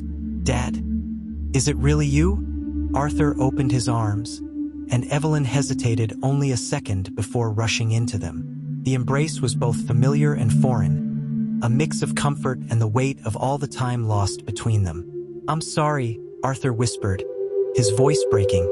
I never wanted to leave you. Evelyn pulled back, her mind racing. You're alive. How? Why? Dad, what happened to you? Arthur's face hardened, his gaze shifting to the black SUV parked nearby. Not here. It's not safe. He gestured for her to follow him around the side of the house. They slipped into the backyard, the faint glow of the kitchen lights spilling through the windows. Inside, Margaret and Daniel were sitting in tense silence. Mom and Daniel, Evelyn started, but Arthur cut her off. Not yet, he said, his voice low. I'll explain everything, but first you need to tell me something. Do you have it? The flash drive. Evelyn's breath caught. How do you know about that? I've been watching, Arthur admitted, his eyes filled with urgency. Victor's men have been tracking you. I've been trying to keep them off your trail, but I couldn't risk revealing myself until now. Evelyn hesitated, then nodded. I have it. It's with Alice Greer. She's working on publishing the story. Arthur's expression darkened, a flicker of fear crossing his face. That's dangerous, Evelyn. Victor has people everywhere. If Alice exposes this, she'll be their first target. And they won't stop there. Dad, we had to do something, Evelyn said, her voice trembling. Victor is ruining lives. He killed Grace, didn't he? Arthur's face fell, and he nodded slowly. Yes, Grace found out too much about Victor, about Nova. She wanted to go public, but he couldn't risk it. He made sure she wouldn't. Evelyn's heart ached at the confirmation. And you? Why did you leave us? Why didn't you take us with you? Arthur ran a hand through his hair, his shoulders slumping. Because I made a mistake. I thought I could protect you by staying away. I thought if Victor believed I was gone, he'd leave you alone. But I underestimated him. He's more ruthless than I ever imagined. Evelyn shook her head, tears streaming down her face. You should have trusted us. We could have helped you. I know, Arthur said softly, his voice filled with regret. And I'm so sorry, Evelyn, for everything. A noise from inside the house interrupted them. A chair scraping against the floor. Evelyn turned to see Margaret standing at the back door, her face pale and her eyes wide with disbelief. Arthur, she whispered, stepping outside. Arthur froze, his expression a mixture of guilt and relief. Margaret's hands covered her mouth as tears streamed down her face. You're alive. After all this time, Arthur stepped toward her, his voice breaking. I'm sorry. I didn't want to leave you, but I had no choice. Margaret hesitated for only a moment before throwing her arms around him. I thought I lost you forever, she sobbed. Evelyn watched, her heart torn between relief and lingering anger. The reunion was bittersweet, overshadowed by the danger still looming over them. Inside, Daniel appeared in the doorway, his expression hard. What the hell is going on? Arthur turned to face his son, guilt etched deeply into his face. No, Daniel interrupted, his voice sharp. You don't get to just show up and act like everything's fine. You abandoned us, Dad. You left us to deal with this mess on our own. Daniel, Margaret said softly, reaching for him. But Daniel stepped back, his fists clenched. You don't know what it's been like, Mom. He wasn't here. We were the ones picking up the pieces while he disappeared without a word. Daniel, please, Arthur said, his voice heavy with sorrow. I know I failed you, but I was trying to protect you. Protect us? Daniel snapped, his voice rising. By leaving us to fend for ourselves? By letting Victor's men stalk us? That's not protection, Dad. That's abandonment. Daniel, stop, Evelyn said, stepping between them. We don't have time for this. Victor's men could show up any second. We need to focus on what's important. Daniel glared at her, his anger simmering just below the surface. But he said nothing, stepping back into the house. Evelyn turned to Arthur. What do we do now? Arthur took a deep breath, his resolve hardening. We need to finish this. If Alice is going public, we have to make sure the story breaks before Victor can silence her. And if he tries to stop us? Evelyn asked. Arthur's gaze darkened. Then we fight back. Together. That night, the Van Hoff family sat around the dining room table, going over the documents in the Nova file. Arthur explained the intricacies of the project, the promises it held, and the risks that had ultimately led to Grace's death. As they worked, Evelyn couldn't shake the feeling that they were being watched. Every creak of the house, every rustle of wind outside, set her on edge. She knew the storm was coming, and when it hit, it would change everything. The atmosphere in the Van Hoff house was heavy with tension as Arthur laid out the truth of Project Nova. The dining room, once a space for family dinners, now felt like a war room. Papers spread across the table, and the weight of secrets pressing down on everyone. The goal was simple, Arthur explained, his voice steady but laced with regret. Grace and I believed we could create an energy source that was clean, limitless, and accessible to everyone. It would have revolutionized the industry, breaking the grip that corporations like Victor's had on power grids. Evelyn leaned forward, her brow furrowed. So what went wrong? Arthur sighed deeply. Victor didn't see Nova as a way to help people. He saw it as a weapon, a means to control energy markets worldwide. When Grace realized his intentions, she wanted to expose him. But Victor found out and she paid the price. Margaret wiped a tear from her cheek. And you? Why didn't you expose him after Grace was gone? Because Victor had leverage, Arthur admitted, his voice breaking. He threatened all of you. He said if I went public, he'd make sure none of you survived the fallout. Couldn't risk it. So I ran, hoping to draw his attention away from you. Daniel, sitting at the far end of the table, scoffed. Great plan, Dad. Except it didn't work. Did it? He came after us anyway. Arthur flinched at his son's harsh tone but didn't argue. You're right. I failed. But I'm here now, and I'm not running anymore. Evelyn glanced at the stack of papers in front of her. Dad, there's something I don't understand. In the letter you left for Grace, you said there was a truth that could destroy us. What did you mean? Arthur's face darkened, and he looked away. Not now, he said quietly. Not now. Evelyn repeated, frustration rising in her voice. Dad, we're risking everything to expose Victor. If there's more we don't know, we need to hear it. Margaret placed a hand on Evelyn's arm. Let him finish, Evelyn. Arthur took a deep breath, his gaze meeting Evelyn's. You'll understand when the time comes. Right now, we need to focus on making sure Alice's story reaches the public. Evelyn clenched her fists, but she held her tongue. She knew pressing him further would get her nowhere, but the unanswered questions gnawed at her. Just then, the sound of tires crunching on gravel outside sent a jolt of fear through the room. Everyone froze, their eyes darting to the window. Evelyn moved quickly, peering through the curtains. A black SUV idled at the curb, its tinted windows giving no hint of who was inside. They found us, she whispered, her heart racing. Arthur stood, his expression grim. Everyone stay calm. They're testing us, trying to intimidate us. Daniel grabbed a baseball bat from the corner of the room. Let them try. Daniel, no, Arthur said firmly. We can't afford to escalate this. The tension in the room was palpable as the SUV's engine revved, then fell silent. The front door rattled with a sharp knock, and everyone exchanged anxious glances. I'll handle this, Arthur said, his voice steady. Evelyn grabbed his arm. Dad, you can't. I have to, he interrupted, his gaze resolute. Stay here. As Arthur opened the door, the rest of the family watched from the shadows. A man in a crisp suit stood on the porch, his expression calm but cold. Arthur Van Hoff, the man said, his voice smooth. It's been a long time. Not long enough, Arthur replied. The man smirked. Victor sends his regards. He's very interested in what you've been up to lately. Arthur crossed his arms, blocking the doorway. If Victor has something to say, he can say it himself. Oh, I think you'll want to hear this, the man said, his tone laced with menace. Victor's offering you a deal. You give him the documents and the drive, and he lets you and your family walk away. No harm, no foul. Arthur's jaw tightened.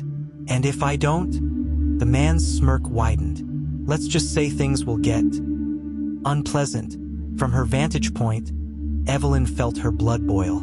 She wanted to storm outside and confront the man herself, but Margaret's hand on her arm held her back. Arthur didn't waver. Tell Victor he'll have to do better than threats. We're not afraid of him anymore. The man's smirk faltered, replaced by a flicker of annoyance. You've got guts, I'll give you that. But guts won't save you when the time comes. Without another word, he turned and walked back to the SUV. The vehicle roared to life and sped off, leaving a tense silence in its wake. Arthur closed the door and turned to face his family. It's starting, he said grimly. What do we do now? Evelyn asked. We stick to the plan, Arthur said. Alice needs time to release the story. Until then, we stay alert and protect what we have. As the family regrouped in the living room, the reality of their situation settled over them like a heavy fog. They were in the fight of their lives, and the stakes had never been higher. But Evelyn couldn't shake the feeling that her father was still holding something back, a truth that could change everything. And as the night stretched on, the shadows outside the house seemed to grow darker, as if the world itself was bracing for the storm to come. The Van Hoff house had never felt more suffocating. The weight of secrets, looming danger, and unresolved tensions pressed down on everyone. The living room became a silent battleground as the family grappled with the escalating threat. Arthur paced near the window, his gaze darting toward the street every few seconds. Margaret sat on the couch, her hands clasped tightly, her lips silently moving as though in prayer. Daniel stood in the corner, arms crossed, his expression simmering with frustration. Evelyn couldn't sit still. She rifled through the Nova files spread out on the dining table, searching for something, anything, that could give them an edge. This can't just be about the energy project, she muttered aloud, her voice tinged with desperation. Victor's men wouldn't still be after us if it were just about money or patents. Arthur glanced at her, his expression conflicted. You're right, he said finally, his voice low. It's not just about Nova. Evelyn froze, her hands hovering over the papers. Then what is it about, Dad? What haven't you told us? Arthur hesitated, his gaze shifting to Margaret, then Daniel, before landing back on Evelyn. There's a deeper layer to all of this, he said slowly. Something even Grace didn't know. Stop with the riddles, Daniel snapped, stepping forward. We've risked everything to protect this project, and now you're telling us there's more? Spit it out. Arthur sighed heavily, running a hand through his graying hair. Victor didn't just want control over energy markets. He wanted leverage, power over governments, corporations, anyone who stood in his way. And Nova wasn't just a breakthrough in clean energy. It was also a way to destabilize existing systems. Evelyn's heart sank. You mean, it could be weaponized? Arthur nodded, his expression grim. If deployed in the wrong way, Nova could disrupt power grids worldwide. Entire cities could go dark. Economies could collapse. Victor saw it as the ultimate bargaining chip. Margaret gasped, her hand flying to her mouth. Arthur, why didn't you tell us this sooner? Because I didn't want you to carry this burden, Arthur said, his voice breaking. I thought I could keep you safe by keeping you in the dark. But I see now that was a mistake. Evelyn clenched her fists, her mind racing. If Victor gets his hands on this, it won't just be our family at risk. It'll be everyone. That's why we have to stop him, Arthur said. Daniel shook his head, his frustration boiling over. You mean we have to stop him? You're the one who got us into this mess. Dad, maybe it's time you took responsibility instead of dragging us down with you. Daniel, that's enough, Margaret said sharply. No, he's right, Arthur said, his voice heavy with guilt. This is my mess, and I'll do whatever it takes to fix it. Before anyone could respond, the sound of a car door slamming outside made everyone freeze. Evelyn moved to the window, her breath catching as she saw Alice Greer stepping out of a beat-up sedan. It's Alice, Evelyn said, relief flooding her voice. Arthur frowned. She shouldn't have come here. It's too dangerous. Evelyn opened the door before Alice could knock, ushering her inside quickly. I didn't have a choice, Alice said, her voice urgent. Victor's men know I'm working on the story. My office was ransacked this morning, and I've been followed all day. Are you okay? Evelyn asked, concern etched on her face. I'm fine, Alice replied, though her expression was tense. but we're running out of time. Victor's making moves to silence us, and if we don't act fast, this story will never see the light of day. Arthur gestured toward the dining table. What do you need from us? Alice pulled out her laptop, setting it down among the scattered papers. The drive you gave me has everything we need to expose Victor, but we need to get it to a secure location. I have contacts at a national news outlet, but they're hesitant to move forward without confirmation that we have all the evidence. What kind of confirmation? Evelyn asked. Victor's internal communications, Alice said. If we can get emails, contracts, anything that ties him directly to Nova's weaponization, it'll be impossible for him to deny. Arthur's face darkened. That kind of information would be in Victor's private servers. They're not easy to access. Alice hesitated, then said, I have a contact who might be able to help. He's a former IT specialist who worked for Victor. If anyone can get us into those servers, it's him. Where is he? Evelyn asked. Alice glanced nervously at the window. He's in a safe house on the outskirts of town. But it won't be safe for long. Arthur nodded. Then we'll go. Evelyn, you and I will meet this contact. Alice, stay here with Margaret and Daniel. If anything happens, call us immediately. Margaret reached for Arthur's hand, her eyes filled with fear. Be careful. We will, Arthur promised. As Evelyn and Arthur drove toward the safe house, the tension between them was palpable. The road ahead was dark and winding, the trees on either side casting long shadows in the moonlight. Dad, Evelyn said after a long silence, when this is all over, will we ever be able to go back to normal? Arthur's grip on the steering wheel tightened. I don't know, Evelyn, but I promise you this, we'll find a way to move forward. Together, when they arrived at the safe house, a small cabin hidden deep in the woods, they found the contact, a wiry man named Greg, waiting for them. His demeanor was nervous, his eyes darting to the windows as though expecting an attack at any moment. You're cutting it close, Greg said, ushering them inside. We don't have time for pleasantries, Arthur said. Can you get us into Victor's servers? Greg nodded, pulling out a laptop. I can, but once I do, it'll trigger alerts on Victor's end. He'll know someone's inside. Then we work fast, Evelyn said. As Greg began typing, the tension in the room was palpable. Evelyn watched the screen as lines of code appeared, each keystroke bringing them closer to the truth. Finally, Greg leaned back, his face pale. I'm in, but you're not going to like what I found. He turned the laptop toward them, revealing an email chain between Victor and several high-ranking officials. The subject line read, Operation Blackout. Deployment timeline. Evelyn's stomach dropped as she read the contents. Victor wasn't just planning to use Nova as leverage. He was preparing to activate its weaponized capabilities within the next 48 hours. We have to stop this, Evelyn said, her voice trembling. Arthur nodded, his expression grim. We will. But first, we need to get this to Alice. As they prepared to leave, the sound of engines roaring in the distance sent a chill down Evelyn's spine. They found us, Greg said, his voice shaking. Arthur grabbed the laptop and handed it to Evelyn. Go. Take this to Alice. I'll hold them off. No, Dad, Evelyn protested.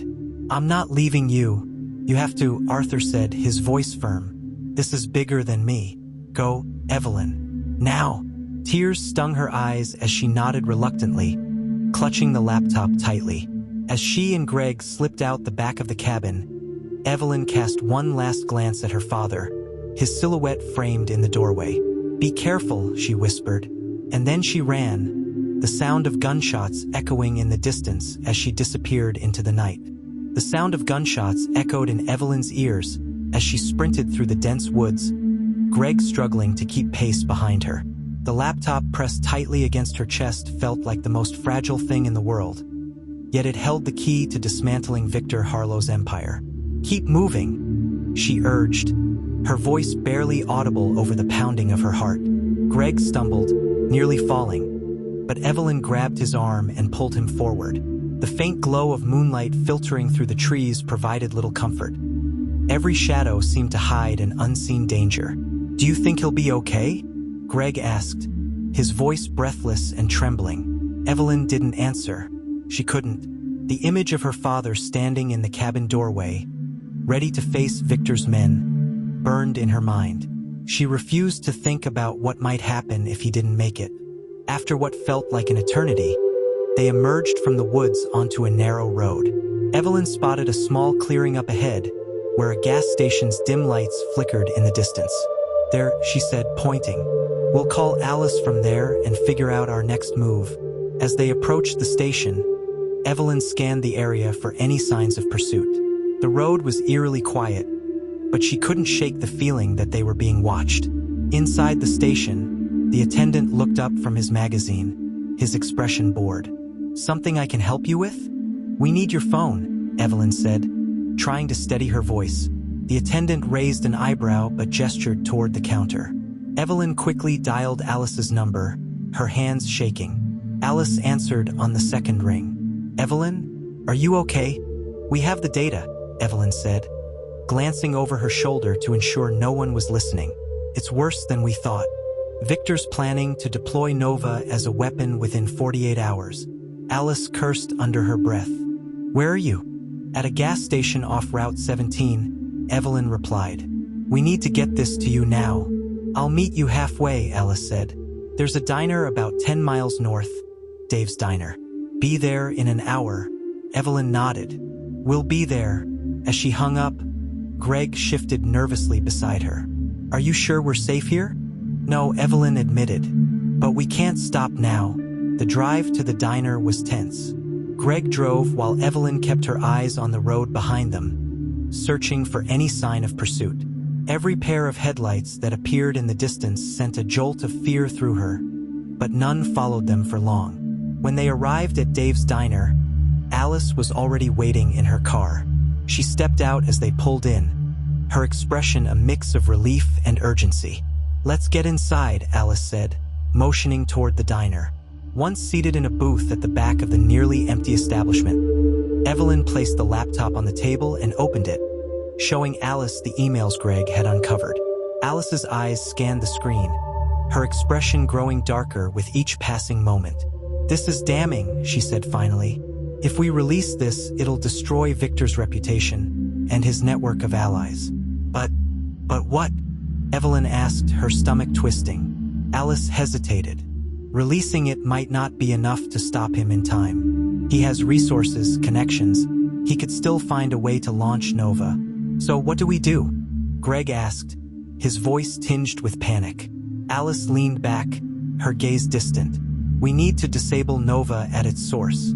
If we can shut down the system before Victor deploys it, it won't matter what he tries to do afterward." Evelyn frowned. "How? Where is the system being controlled from?" Alice turned the laptop back toward her, pulling up a map embedded in one of the emails. "Here," she said, pointing to a remote facility in the desert. "Victor's primary operations hub. If we can get inside and take down the servers, we can stop Nova for good." Greg paled. "That's suicide.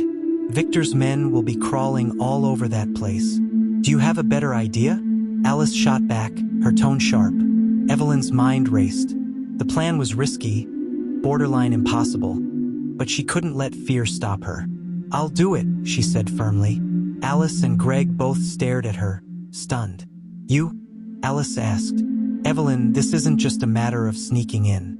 This is a high-security facility. You'd need someone who knows how to handle." "I'll do it," Evelyn repeated. "This is my family, my father's legacy. I can't just sit back and hope someone else fixes it." Alice sighed, her expression softening. "You're brave, Evelyn, but you won't do this alone." She turned to Greg. "You know the systems. You're coming with us." Greg's face turned an even paler shade of white. "Us?" "Yes," Alice said firmly. "If Evelyn's going, I'm going too. This isn't just about breaking a story anymore. It's about stopping Victor before he destroys everything." Evelyn nodded, her resolve hardening. "Then we do this. Together."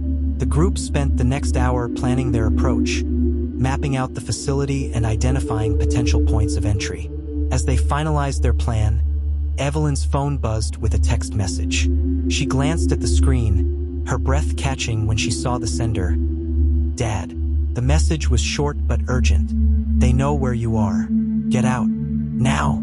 Evelyn's blood ran cold. She looked up at Alice and Greg. "We need to move. Victor's men are on their way." The three of them scrambled out of the diner, leaving cash on the table as they rushed to their cars. As Evelyn climbed into Greg's vehicle, the sound of tires screeching nearby sent a jolt of fear through her. "Drive!" she shouted, her voice sharp with panic. Greg slammed on the gas, the car lurching forward as headlights appeared behind them. Evelyn turned to see two black SUVs speeding toward them, their engines roaring. The chase was on. The roar of the engines behind them was deafening as Greg's car sped down the narrow desert road, the two black SUVs closing in fast. Evelyn gripped the dashboard, her heart pounding as the vehicle swerved to avoid potholes and debris. "Faster!" Alice shouted from the back seat, her eyes fixed on their pursuers. "I'm going as fast as this heap of junk can go." Greg snapped, his knuckles white on the steering wheel. Evelyn glanced back, her stomach twisting at the sight of the SUVs gaining ground. Their headlights illuminated the road ahead, casting eerie shadows that seemed to stretch toward her. "They're getting closer," she said, her voice tight with fear. Greg cursed under his breath. "Hold on." He veered sharply onto a side road, the tires skidding on the loose gravel. The car fishtailed before regaining traction, but the sudden maneuver bought them a few precious seconds. Alice leaned forward, gripping the back of Greg's seat. "There's a canyon up ahead. If we can get through it, we might lose them." Evelyn frowned. "And if we don't?" Alice didn't answer. As the canyon loomed ahead, the road narrowed, flanked by towering rock walls. Greg swerved around a sharp curve, the car barely staying on the path. "They're still with us," Evelyn shouted, glancing back to see the SUVs navigating the turn with ease. "We're running out of options," Greg muttered. Alice leaned out the window, squinting at the terrain. "There's a trail up ahead. It's rough, but it leads to an old mining road. They won't expect us to take it." "Are you sure it's passable?" Evelyn asked. "No," Alice admitted. "But do we have a choice?" Greg gritted his teeth and nodded. "Hang on." He spotted the trail Alice mentioned and turned sharply onto it, the car jolting violently as it left the paved road. The tires struggled for grip on the uneven surface, but the narrow path forced the SUVs to slow down, giving them a temporary reprieve. Dust and rocks flew up around them, obscuring their view. Evelyn coughed, waving a hand in front of her face. "This better work." Greg didn't respond, his focus laser-sharp on the trail ahead. The mining road was barely visible, overgrown with weeds and littered with boulders. "Left!" Alice shouted, pointing toward a narrow gap between two rock formations. Greg turned just in time, the car squeezing through with inches to spare. The SUVs behind them weren't as lucky. One clipped a boulder, spinning out and blocking the path for its companion. "They're stuck," Evelyn exclaimed, relief flooding her voice. "Don't celebrate yet," Greg said, his tone grim. "They'll find another way around." The car emerged onto a flat expanse of land, the remnants of an old mining operation visible in the distance. Rusted equipment and crumbling structures dotted the landscape, giving the area an eerie, abandoned feel. "Pull over," Alice said. "What?" Greg asked, incredulous. "They'll expect us to keep running," Alice explained. "If we hide here, we might be able to throw them off our trail." Reluctantly, Greg pulled the car behind a derelict building, killing the engine. The sudden silence was almost deafening, broken only by the distant hum of the wind. Evelyn climbed out, her legs shaking as she scanned the area. "Do you think they'll find us?" Alice stepped out beside her, her gaze sweeping the horizon. "Not if we're careful. We need to stay out of sight until we figure out our next move." Greg joined them, his expression grim. "And what's that? We can't just sit here waiting for them to catch up." Evelyn pulled the laptop from the car, her determination hardening. "We don't wait. We figure out how to stop Nova. Now," Alice nodded. "There's a chance we can disrupt Nova remotely, but we'll need to access the mainframe directly. That means we're still going to the facility." Greg groaned. Of course we are. Evelyn opened the laptop, her fingers flying across the keyboard. Let's see what else is on this drive. There has to be something we can use to our advantage. As she dug through the files, one document caught her attention: secondary access protocols. It detailed an emergency shutdown sequence for Nova, a failsafe built into the system in case of malfunction. This is it, Evelyn said, her voice filled with hope. If we can trigger the failsafe, it'll shut down Nova completely. Alice frowned. And let me guess, the failsafe can only be activated from the facility. Evelyn nodded. We'll need to access the control room and input the sequence manually. Greg ran a hand through his hair. Great, because breaking into a high-security facility wasn't hard enough already. We can do this, Evelyn said firmly. We don't have a choice. As they finalized their plan, the faint sound of engines in the distance sent a jolt of fear through the group. They're back, Alice said, her voice low. Greg grabbed a flashlight from the car and handed it to Evelyn. Take this. If we get separated, use it to signal us. What about you? Evelyn asked. Greg shrugged, a wry smile tugging at his lips. I'll improvise. They moved quickly, slipping through the shadows toward a cluster of abandoned buildings. The sound of the approaching vehicles grew louder, echoing off the canyon walls. Evelyn's heart raced as she ducked behind a rusted piece of machinery, clutching the laptop tightly. She peered out, watching as two SUVs rolled into the clearing, their headlights sweeping the area. The men inside began to fan out, their flashlights cutting through the darkness. Evelyn held her breath, willing herself to stay still. As the search intensified, she caught sight of one man moving dangerously close to her hiding spot. Her fingers tightened around the flashlight Greg had given her, her mind racing for a way out. And then, just as the man's beam landed near her, a sudden commotion erupted on the other side of the clearing. Over here, Greg shouted, drawing their attention. The men turned, their focus shifting as Greg darted between the buildings, his footsteps echoing loudly. Go, Alice hissed, grabbing Evelyn's arm. They slipped away into the shadows, the sound of Greg's diversion fading behind them. Evelyn's heart ached at the thought of leaving him behind, but she knew they couldn't afford to stop. We'll come back for him, Alice said, her voice firm. But right now, we have to keep moving. Evelyn nodded, her resolve hardening. The stakes had never been higher, and every step brought them closer to the truth, and to the final confrontation with Victor Harlow. The echoes of Greg's diversion faded as Evelyn and Alice slipped deeper into the maze of abandoned buildings. The night air was heavy with dust, and every step they took felt amplified in the oppressive silence. Evelyn clutched the laptop to her chest, its weight a constant reminder of the stakes. Where do we go now? Evelyn whispered, her voice barely audible. Alice paused, scanning the desolate landscape. We need to put some distance between us and those men. Once we're clear, we'll reassess. Evelyn nodded, though her mind raced with worry for Greg. She hated leaving him behind, but she knew Alice was right. If they didn't escape now, none of them would survive. They moved cautiously, weaving through the shadows and keeping low. The faint hum of engines still echoed in the distance, a grim reminder that Victor's men were relentless. After what felt like an eternity, they reached the edge of the abandoned site, where the terrain gave way to open desert. Alice crouched behind a crumbling wall, motioning for Evelyn to do the same. We'll need to keep to the shadows, Alice said, her voice low. If they spot us out here, we're sitting ducks. Evelyn glanced at the expanse of desert stretching before them, the moonlight casting a pale glow over the barren landscape. How far do we have to go? Alice frowned. Far enough to make sure we're not followed. Then we'll figure out how to regroup with Greg, and how to get to the facility. As they prepared to move, the faint sound of footsteps nearby made Evelyn's blood run cold. She turned, her heart racing as she saw a flashlight beam sweep across the ground just a few yards away. Alice grabbed Evelyn's arm, pulling her deeper into the shadows. Stay quiet, she mouthed. The beam moved closer, the footsteps growing louder. Evelyn held her breath, clutching the laptop tightly as fear clawed at her.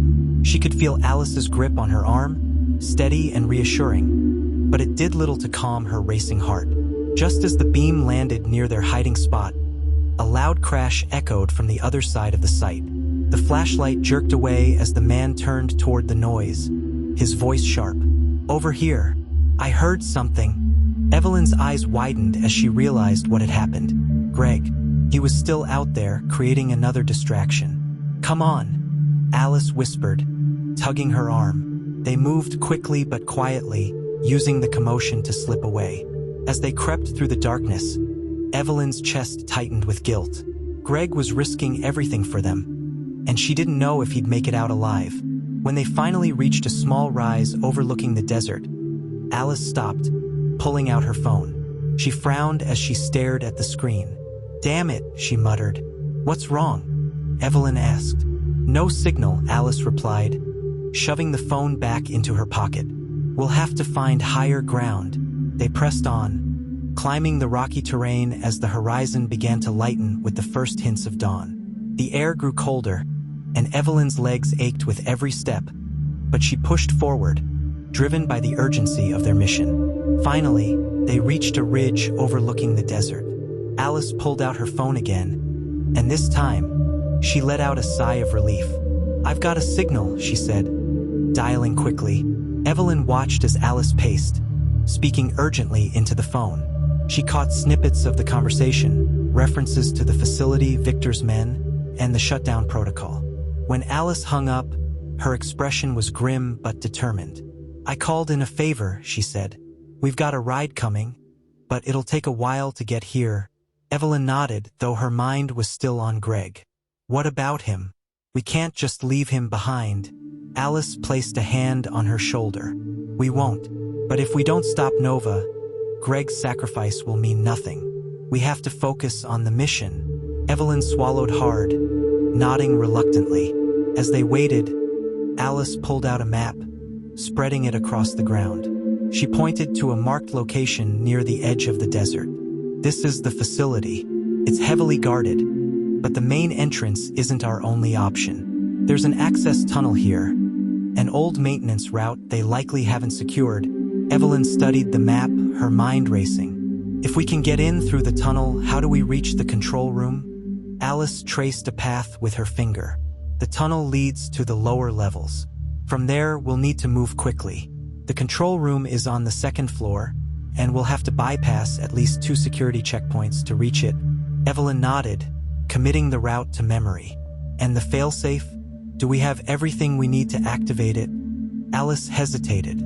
"We'll need one more piece of information, the system's override code. It should be stored in the facility's mainframe. If we can access it, we can shut everything down." Evelyn's stomach churned at the thought of infiltrating such a heavily guarded place. But she knew there was no other choice. As the sun began to rise, a low rumble in the distance signaled the arrival of their ride. A battered pickup truck pulled up, driven by a wiry man with a serious expression. "You must be Alice," the man said, nodding toward her. "Hop in. We don't have much time." Alice and Evelyn climbed into the truck, the tension between them palpable as they sped toward their destination. The facility loomed on the horizon like a fortress, its stark walls reflecting the harsh desert sunlight. Evelyn clenched her fists, her resolve hardening. Whatever awaited them inside, she was ready to face it. The drive toward the facility was silent but tense, the air inside the truck thick with anticipation. Evelyn's gaze remained fixed on the horizon, where the ominous silhouette of Victor's operations hub grew larger with each passing mile. Its sleek, modern design stood in stark contrast to the desolate desert surrounding it, a testament to the power and resources at Victor's disposal. Alice sat beside her, going over the map one last time. The driver, who introduced himself only as Ray, kept his eyes on the road, his expression unreadable. "We'll park a few miles out," Ray said, breaking the silence.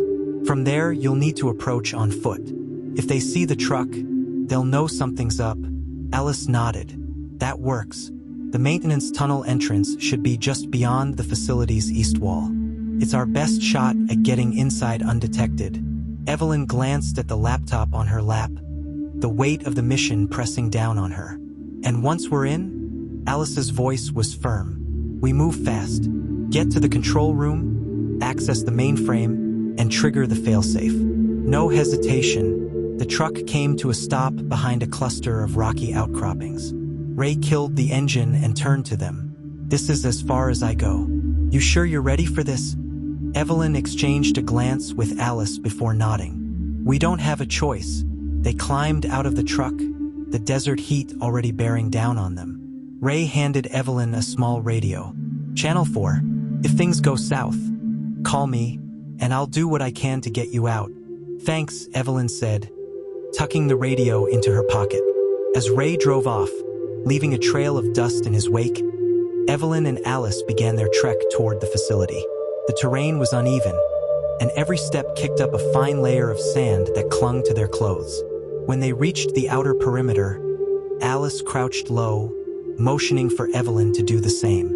"The tunnel entrance should be just over that ridge," she whispered, pointing to a rocky outcrop near the east wall.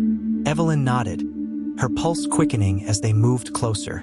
The facility loomed above them, its security cameras scanning the area with cold precision. Finally, they reached the entrance, a rusted metal grate partially obscured by overgrown brush. Alice pulled out a crowbar from her bag, wedging it into the edge of the grate and prying it loose with a grunt. The opening revealed a narrow tunnel descending into darkness. Evelyn's stomach churned as she peered inside. "Ladies first," Alice said with a faint smirk, though her eyes betrayed her own apprehension. Evelyn took a deep breath, climbing into the tunnel. The air was stale and thick with the scent of rust and decay. She pulled out a flashlight, its beam cutting through the darkness as she led the way. The tunnel stretched on for what felt like miles, the only sounds the crunch of their footsteps and the distant hum of machinery. "Are you sure this leads to the facility?" Evelyn asked, her voice echoing softly. Alice nodded. "It's part of the original infrastructure. Victor built the new facility on top of it, but I doubt he bothered to secure these old access points. He never expects anyone to get this far." As they rounded a corner, a faint light appeared ahead. Evelyn's heart raced as they approached a rusted metal door. Alice examined the keypad beside it, her brow furrowing. "Standard security," she muttered, pulling a small device from her bag. She attached it to the keypad, and after a few tense moments, the device beeped, and the door clicked open. Beyond the door was a narrow staircase leading upward. The air grew cooler as they ascended, the faint hum of the facility's power systems growing louder. When they reached the top, Alice pushed open another door, revealing a dimly lit corridor. The stark white walls and gleaming floors were a sharp contrast to the grimy tunnel they had just left. "We're in," Alice whispered, her eyes scanning the hallway. Evelyn's chest tightened as they moved cautiously through the corridor, their footsteps muffled by the pristine floor. Every corner they turned felt like a gamble, the possibility of running into a guard looming over them. As they approached the first security checkpoint, Alice held up a hand, motioning for Evelyn to stop. She peered around the corner, her expression tense. "Two guards," Alice whispered, armed. Evelyn's heart pounded. "What do we do?" Alice reached into her bag, pulling out a small device resembling a flashlight. "EMP disruptor. It'll knock out their comms and cameras for a few minutes. Long enough for us to get past." She activated the device, tossing it into the hallway. A faint pop and a flash of light followed, and the guards scrambled, shouting in confusion as their radios crackled with static. "Go!" Alice hissed, and they darted past the disoriented guards, slipping into another corridor. When they reached the control room, Evelyn's breath caught. The room was vast, lined with screens displaying streams of data, surveillance feeds, and schematics of Nova. "This is it," Alice said, moving quickly to one of the terminals. "Cover me while I access the mainframe." Evelyn positioned herself near the door, her nerves on edge as Alice typed furiously. The minutes stretched into what felt like hours, the tension almost unbearable. "Got it," Alice said finally, pulling up the failsafe protocols. "All I need is the override code." Evelyn stepped closer, her eyes scanning the screen. "Do you see it?" Alice frowned. "Not yet. It should be." Her words were cut off by the sound of an alarm blaring through the facility. Red lights flashed, and a robotic voice echoed. Unauthorized access detected. Security personnel en route. Damn it, Alice muttered, typing faster. They know we're here. Evelyn's pulse raced as the sound of approaching footsteps grew louder. She turned toward the door, her mind racing for a plan. We can't hold them off, she said. How much longer do you need? Just a few more seconds, Alice replied, her voice strained. As the footsteps neared, Evelyn grabbed a nearby chair, wedging it under the door handle to buy them time. Got it, Alice exclaimed, her face lighting up. Override code secured. Let's shut this thing down. She entered the sequence, and the screens around them flickered before going dark. The hum of the facility's power systems began to fade, replaced by an eerie silence. It's done, Alice said, her voice filled with relief. But before they could celebrate, the door burst open, and Victor Harlow himself stepped inside, flanked by armed guards. Well, Victor said, his tone icy.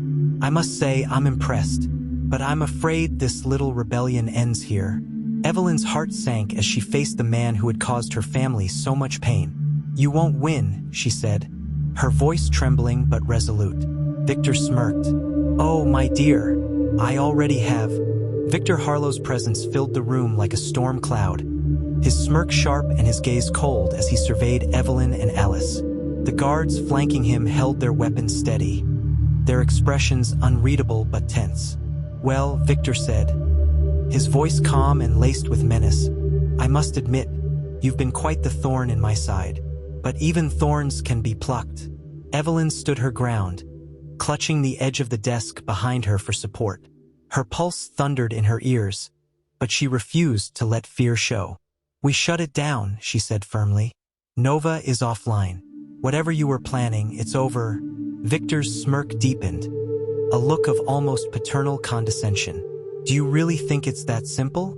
That a few keystrokes could undo years of work, billions of dollars, and a network of influence that stretches farther than you can imagine? Alice stepped forward, her chin raised defiantly. It doesn't matter how much power you have, Victor. The truth is out there now. We've got everything we need to expose you. Victor raised an eyebrow, his gaze shifting to Alice. Ah, the journalist. You've always been such a nuisance. He gestured to one of the guards. Take her. No, Evelyn shouted, stepping in front of Alice. Victor's smile faded, replaced by a flicker of irritation. Brave, he said, his tone mocking. Foolish, but brave. The guard hesitated, glancing at Victor. Sir, the system is showing a critical failure. The failsafe. It's triggered. Victor's calm facade cracked for the briefest moment, a flicker of rage flashing across his face. Impossible, he hissed. Alice smirked. Looks like your precious Nova isn't as indestructible as you thought. Victor turned back to Evelyn, his eyes narrowing. Do you even understand what you've done? Yes, Evelyn said, her voice steady despite the tremor in her hands. We stopped you. We stopped you from using Nova to hurt people. Victor took a step closer, towering over her. You think you're a hero?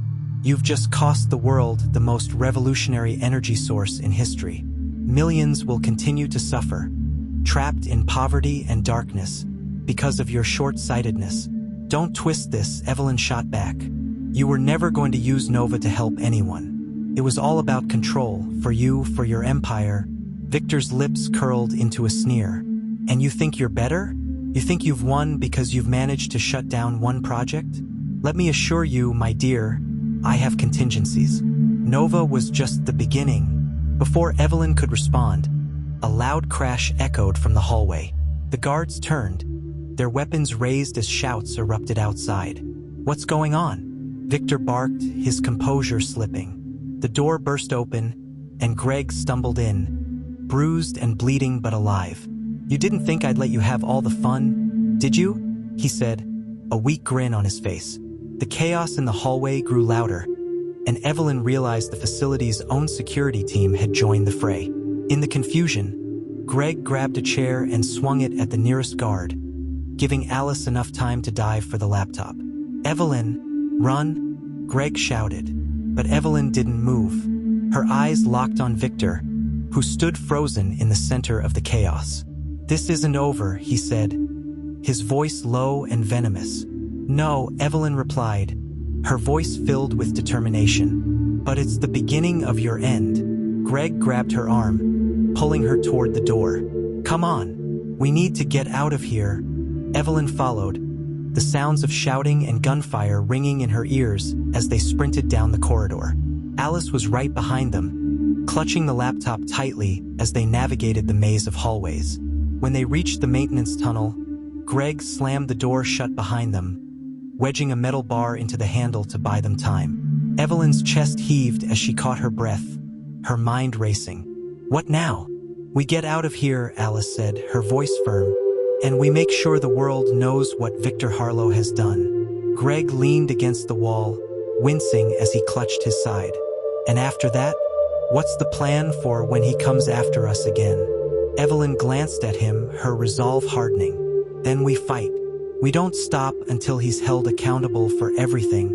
Alice nodded, agreed. "But first, let's make sure we live long enough to tell the story." As they emerged from the tunnel into the blinding light of dawn, Evelyn felt a surge of hope. They had struck a blow against Victor Harlow, but the fight was far from over.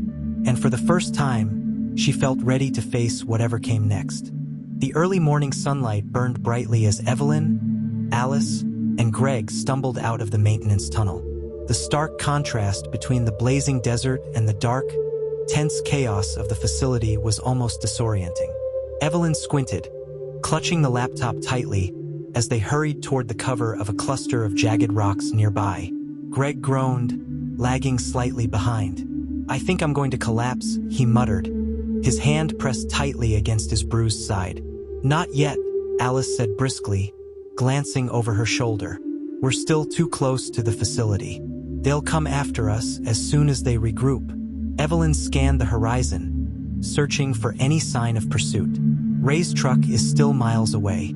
"We need to find cover, or we'll be sitting ducks." Greg slumped down behind one of the rocks, breathing heavily. "Cover? Out here? The only thing covering us is sunlight and bad luck." Alice crouched beside him, her sharp eyes fixed on the horizon. "We'll rest for a few minutes. Then we move. They'll have drones in the air soon." Evelyn stared down at the laptop in her hands, its matte surface scuffed and dusty. Inside was everything they had fought for: proof of Victor's corruption, evidence of Nova's potential weaponization, and the override protocol that had shut the system down. But it was also a beacon, a target that would draw Victor's wrath wherever they went. She looked at Alice. "What happens now?" Even with the shutdown, Victor made it clear this isn't the end. He has contingencies. He'll come after us, and he'll keep trying to rebuild Nova. Alice's expression softened slightly, but her tone remained firm. "What happens now is we go public. The information on that drive will blow his operations wide open. Once it's in the hands of the right people, media outlets, government agencies, Victor won't be able to operate in the shadows anymore." "And then?" Evelyn asked, her voice tinged with doubt. "He has so much power, Alice. What if it's not enough to stop him?" Alice placed a hand on Evelyn's shoulder. "We can't control what happens after this, but we can make sure the world knows the truth. And that's a start." Greg, still slumped against the rock, let out a bitter laugh. "Sounds inspiring, but have you met Victor? He's like a cockroach. He'll survive anything." Alice shot him a glare. "Let's focus on surviving ourselves first, shall we?" As the minutes ticked by, Evelyn's anxiety grew. She couldn't shake the feeling that they were being watched, that Victor's men were closing in. Every gust of wind, every distant sound, made her nerves fray further. Finally, Alice stood, brushing the dust from her pants. "Let's move. If we stay here, they'll find us." Greg groaned but forced himself to his feet. Evelyn helped him steady himself, her own legs trembling with exhaustion. They moved quickly but cautiously, sticking close to the rocks and using the uneven terrain to stay hidden. The desert stretched endlessly before them, the heat rising in shimmering waves off the ground. "Do you think Dad made it out?" Evelyn asked suddenly, her voice breaking the tense silence. Alice hesitated before answering. "Arthur's resourceful. If anyone could make it out of that chaos alive, it's him. Evelyn nodded, though doubt gnawed at her. She couldn't shake the image of her father standing in the doorway of the cabin, ready to face Victor's men. He had sacrificed so much for them already. What if this time it had cost him his life? As they crested a small hill, the sight of a distant plume of dust caught Alice's attention. She held up a hand, signaling for them to stop. "Is that?" Evelyn began, her voice hopeful. "It's a vehicle," Alice confirmed, pulling out a pair of binoculars. She peered through them, her brow furrowing. "It's Ray." Relief flooded Evelyn's chest as she saw the battered pickup truck speeding toward them. But her relief was short-lived. Behind Ray's truck, two black SUVs roared into view, closing the gap with terrifying speed. "They found him," Alice muttered, lowering the binoculars. Greg groaned. "Of course they did. Can't we catch a break for once?" Evelyn's mind raced. "We need to help him. If those SUVs catch him..." "There's nothing we can do from here," Alice said sharply. "Our priority is the drive. If we lose it now, everything we've done will have been for nothing." Evelyn hesitated, torn between the weight of their mission and the instinct to protect those who had risked so much for her family. Ray's truck veered off the main road, kicking up a cloud of dust that partially obscured the SUVs. He was buying them time, drawing the pursuers away from their position. "We need to use this distraction," Alice said, grabbing Evelyn's arm. "Let's go." Evelyn forced herself to follow, her heart heavy with guilt. As they hurried down the hill, the sounds of engines and distant shouting grew fainter. By the time they reached the bottom, Ray's truck was no longer visible, and the desert around them was eerily quiet once more. Alice led them to a narrow ravine, where they could catch their breath and regroup. She pulled out a satellite phone, dialing quickly. "Who are you calling?" Evelyn asked, her voice shaky. "A backup contact," Alice replied. "If Ray doesn't make it, we'll need another way out of here." Greg slumped against a rock, his face pale. "I don't know how much more of this I can take." Evelyn sat beside him, her own exhaustion threatening to overwhelm her.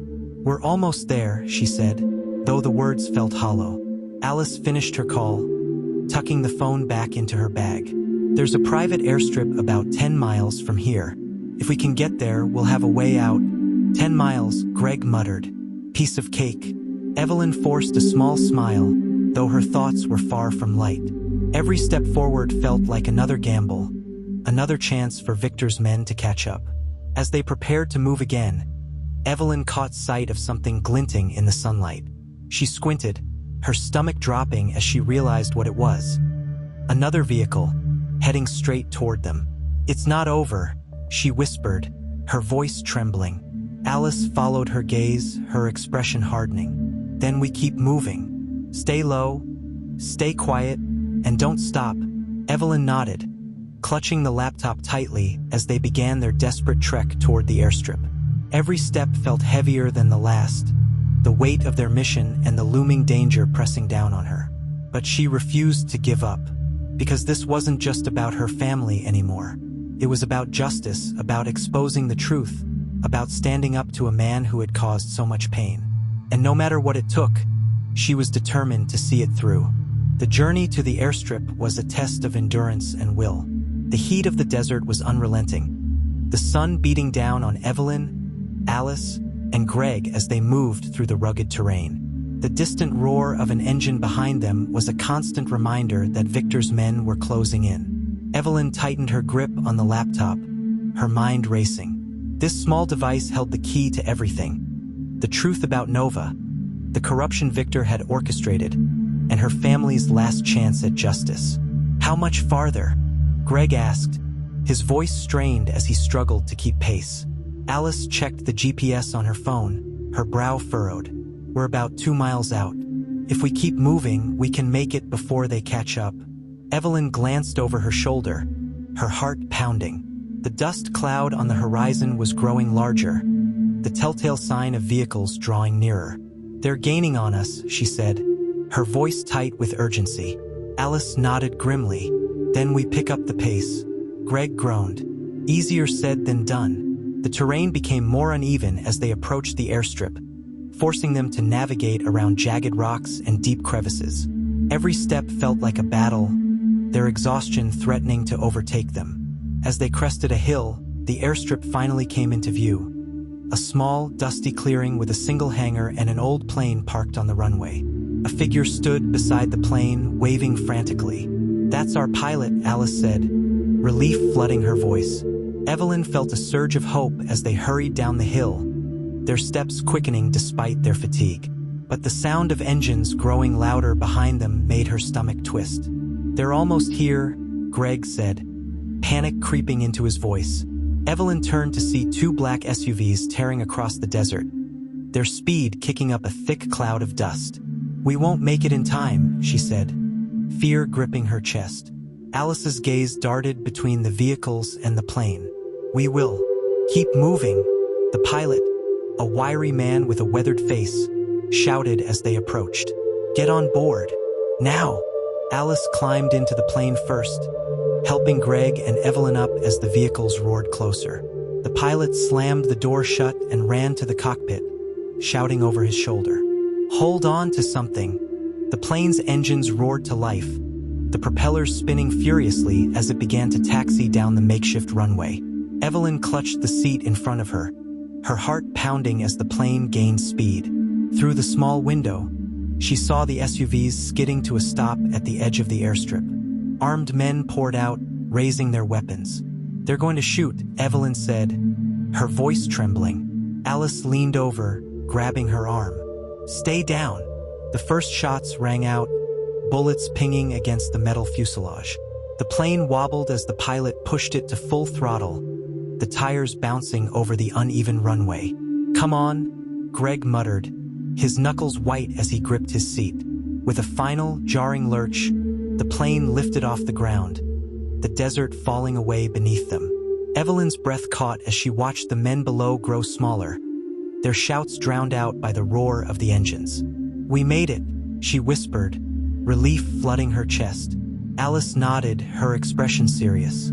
For now, the plane climbed higher, the desert stretching endlessly below.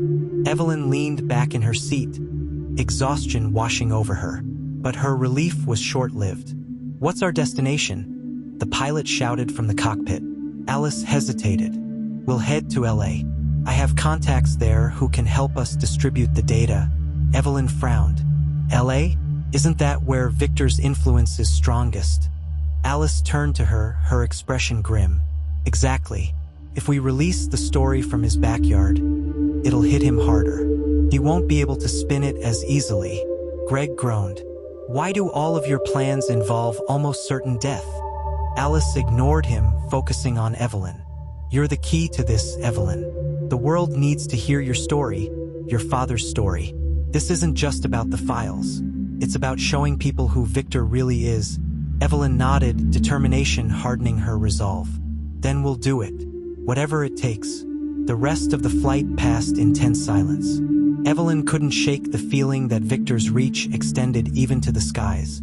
Every bump of turbulence felt like a warning, every shadow on the horizon a potential threat. When they finally touched down at a small private airfield outside Los Angeles, Evelyn felt a mix of relief and dread. The city loomed in the distance, its sprawling skyline a stark reminder of the challenges ahead.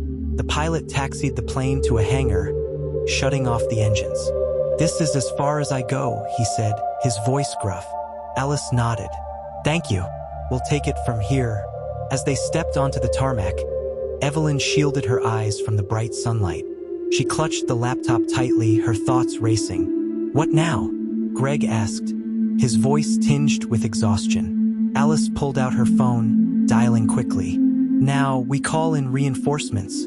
Evelyn watched as Alice paced, speaking urgently into the phone. Her heart pounded as the weight of their mission pressed down on her. They had made it this far, but she knew the hardest part was still to come. As Alice ended the call, she turned to Evelyn, her expression serious. "I've set up a meeting with my contacts at a major news outlet. They'll help us release the story, but we need to act fast. Victor's men will already be on our trail." Evelyn nodded, her resolve unwavering. "Let's finish this together." They climbed into a waiting car, the city of Los Angeles sprawling before them like a battlefield. The final showdown with Victor Harlow was looming, and Evelyn was ready to face it head-on. The drive into Los Angeles was nerve-wracking, every red light and crowded intersection stretching Evelyn's patience. The sprawling city, with its cacophony of honking horns and towering skyscrapers, seemed like the last place they could hide. Victor's influence loomed large here, and every shadow felt like a potential threat. Alice drove with a steady determination, her eyes scanning the road for any sign of pursuit. Greg sat slumped in the back seat, his exhaustion evident, while Evelyn clutched the laptop tightly, her mind racing with the weight of what they were about to do. "We'll meet my contact at a secured location downtown," Alice said, breaking the tense silence. "She's a senior editor for one of the biggest media outlets in the country. If anyone can get this story out fast, it's her." "What about Victor?" Evelyn asked. "What if he finds us before we can release it?" Alice's grip on the wheel tightened. "That's why we're not staying in one place for long. Once the story's out, we'll have to disappear for a while." Evelyn frowned. "Disappear?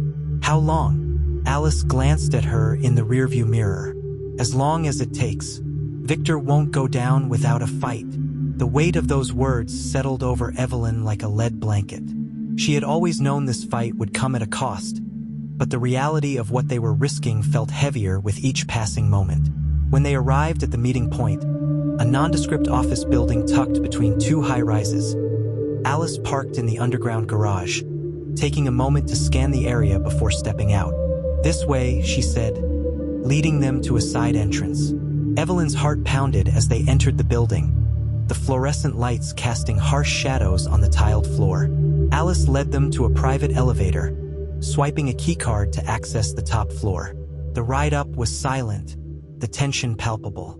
When the doors opened, they were greeted by a woman in her early 40s, her sharp suit and piercing gaze exuding authority. "Ms. Greer," the woman said, her voice calm but urgent. "You must be Evelyn." Evelyn nodded, gripping the laptop tighter. "Yes, and this is everything." The woman extended her hand. "I'm Rachel West. Let's get to work." Rachel led them to a spacious office lined with monitors and recording equipment. A small team of journalists was already waiting, their focus shifting to the newcomers as they entered. Alice wasted no time. She connected the laptop to a central hub, the files from the drive appearing on the screens around them. The journalists leaned forward, their expressions a mix of awe and disbelief as they scrolled through the data. "This is incredible," one of them murmured. "These are Victor Harlow's private communications?" "Every email, every contract, every blueprint for Nova," Alice confirmed. "It's all there, and it's enough to expose him for the monster he is." Rachel nodded, her gaze fixed on the screen. "We'll need to verify everything, but if this checks out, it's a game changer. We'll go live within the hour." Evelyn felt a flicker of hope. After everything they had endured, they were finally on the brink of exposing Victor's crimes. But that hope was short-lived. As the team worked to compile the story, the building's security alarm blared, the shrill sound cutting through the air like a knife. Evelyn's stomach dropped as she saw the panic ripple through the room. "What's happening?" Alice demanded, turning to Rachel. Rachel grabbed her phone, her face pale. "The building's been breached. Security says there are armed men in the lobby. Victor's men." Evelyn's blood ran cold. "He found us. We have to move," Alice said, unplugging the laptop. "We can't let them get this." Rachel shook her head. "The story's already uploading to our servers. We just need a few more minutes to finish the transfer." "We don't have a few minutes," Greg said, his voice shaking. The journalists scrambled to secure the files, their fingers flying over keyboards as the sound of footsteps echoed in the hallway. Evelyn's pulse raced as she grabbed the laptop, her mind spinning with fear and adrenaline. Alice motioned toward a side door. "There's a service stairwell. We can use it to get to the parking garage." "What about the files?" Evelyn asked, her voice trembling. Rachel met her gaze. "We'll hold them off. Go. Get to safety." Evelyn hesitated, guilt clawing at her as she realized Rachel and her team were putting themselves in danger for her family's fight.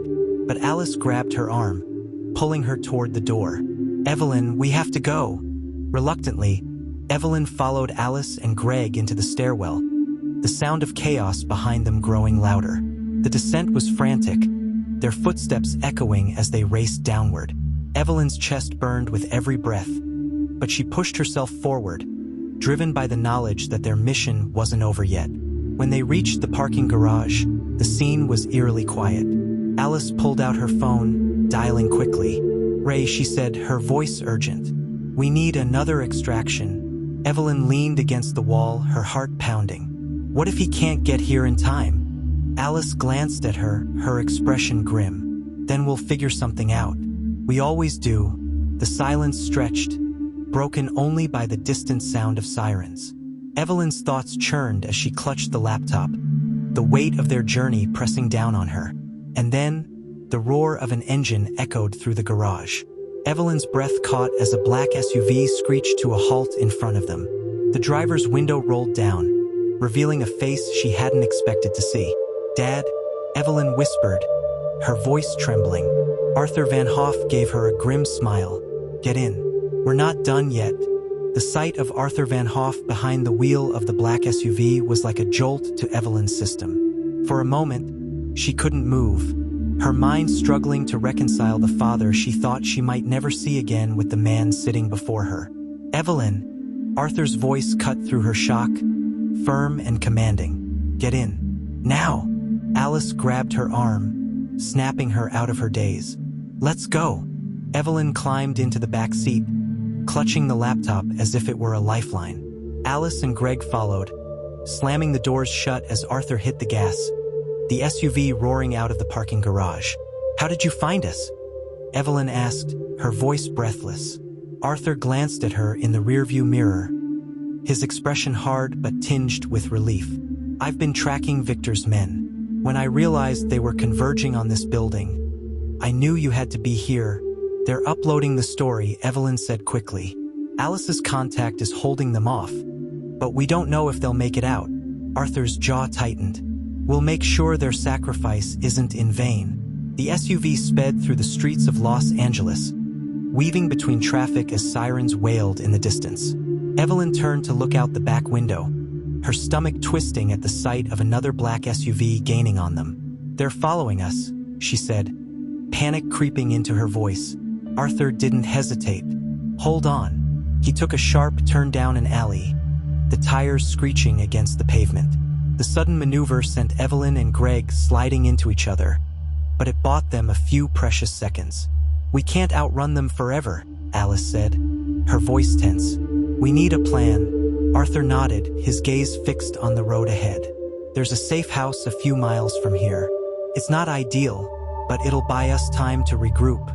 "What about the files?" Evelyn asked, her grip on the laptop tightening. "If Victor gets his hands on this..." "He won't," Arthur said firmly. "Not while I'm breathing." The chase continued, the second SUV relentless in its pursuit. Arthur's driving was skilled and precise, but the narrow streets of downtown Los Angeles offered limited options for escape. As they approached an intersection, Arthur spotted an opportunity. A delivery truck pulling out of a loading dock. Without hesitation, he gunned the engine, slipping past the truck with mere inches to spare. The pursuing SUV wasn't as lucky. It slammed on the brakes, swerving to avoid a collision and crashing into a row of parked cars. "They're down," Greg said, his voice a mix of relief and disbelief.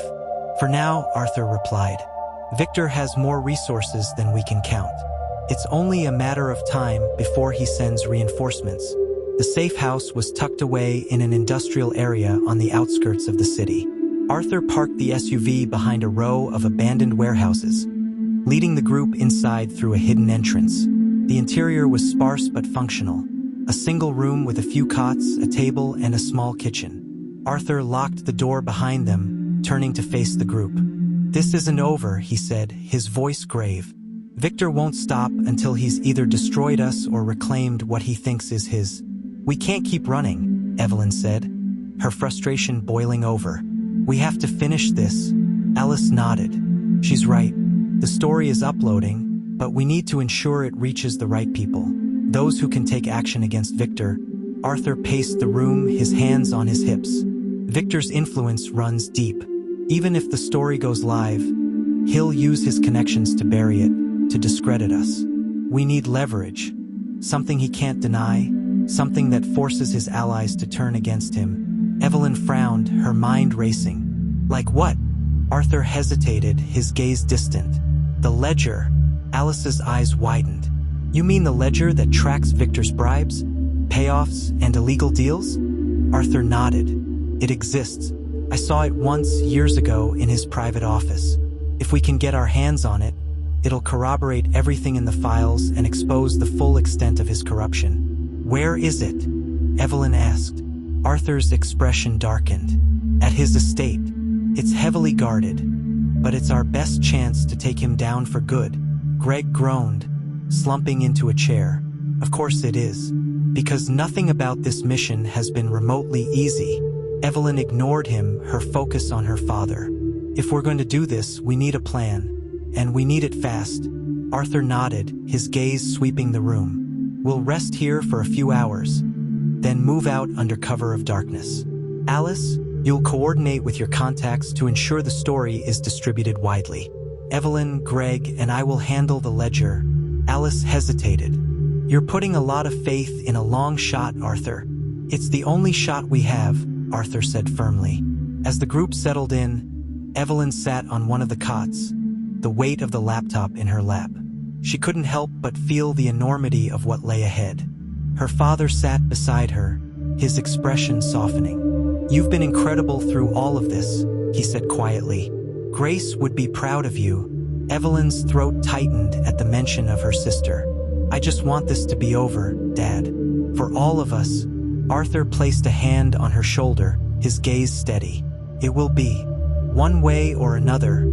As the sun dipped below the horizon, the group prepared for the next stage of their mission. The stakes had never been higher, but Evelyn felt a renewed sense of determination. Victor Harlow had taken so much from her family, but she was ready to fight back. And this time, she wouldn't stop until justice was served. The night was a cloak of shadows as Arthur, Evelyn, and Greg made their way toward Victor Harlow's estate. The sprawling mansion loomed in the distance, its high walls and security cameras a testament to the wealth and paranoia of the man who lived within. Evelyn's heart pounded as she clutched the small pack of tools Alice had given her. This place looks like a fortress, Greg muttered, his voice barely above a whisper. It is, Arthur replied, his tone grim. Victor's always been meticulous about security. Cameras, motion detectors, armed guards. He spares no expense to protect what's his. Evelyn swallowed hard, her stomach twisting with nerves. And the ledger? Where is it? Arthur gestured toward the main building. In his office. Top floor, far end of the west wing. He keeps it in a biometric safe. Greg groaned softly. Great. Biometric. Because a regular safe wasn't complicated enough. We'll deal with it when we get there, Arthur said firmly. Right now, we focus on getting inside without being seen. The group crouched behind a line of dense hedges near the outer wall, scanning the perimeter. Evelyn spotted a guard patrolling near the gate, his flashlight cutting through the darkness. Motion sensors along the fence, Arthur whispered, pointing to a faint glimmer of red light near the top of the wall. We'll need to disable those first. Evelyn nodded, pulling a small device from her pack. Alice had explained how to use it, a signal disruptor that would temporarily disable the sensors without alerting the system. Ready? Arthur asked. Evelyn took a deep breath, nodding. Ready. She crept forward, her movements careful and deliberate. The ground beneath her felt uneven, each step a delicate balance to avoid making noise. When she reached the base of the wall, she pressed the disruptor against the nearest sensor. The device hummed softly, its LED blinking green as it worked. 10 seconds, Evelyn whispered, glancing back at Arthur. He nodded, motioning for Greg to follow. The two of them moved quickly, scaling the wall with practiced ease. Evelyn followed, her hands trembling slightly as she climbed. When they reached the top, Arthur helped her over, his grip steady. Good work, he said quietly. The three of them dropped silently to the ground on the other side, landing in a neatly manicured garden. Evelyn's heart raced as she scanned the area, her senses on high alert. "Keep low," Arthur whispered. "The guardhouse is to the right. We'll take the path around the fountain. It's less exposed."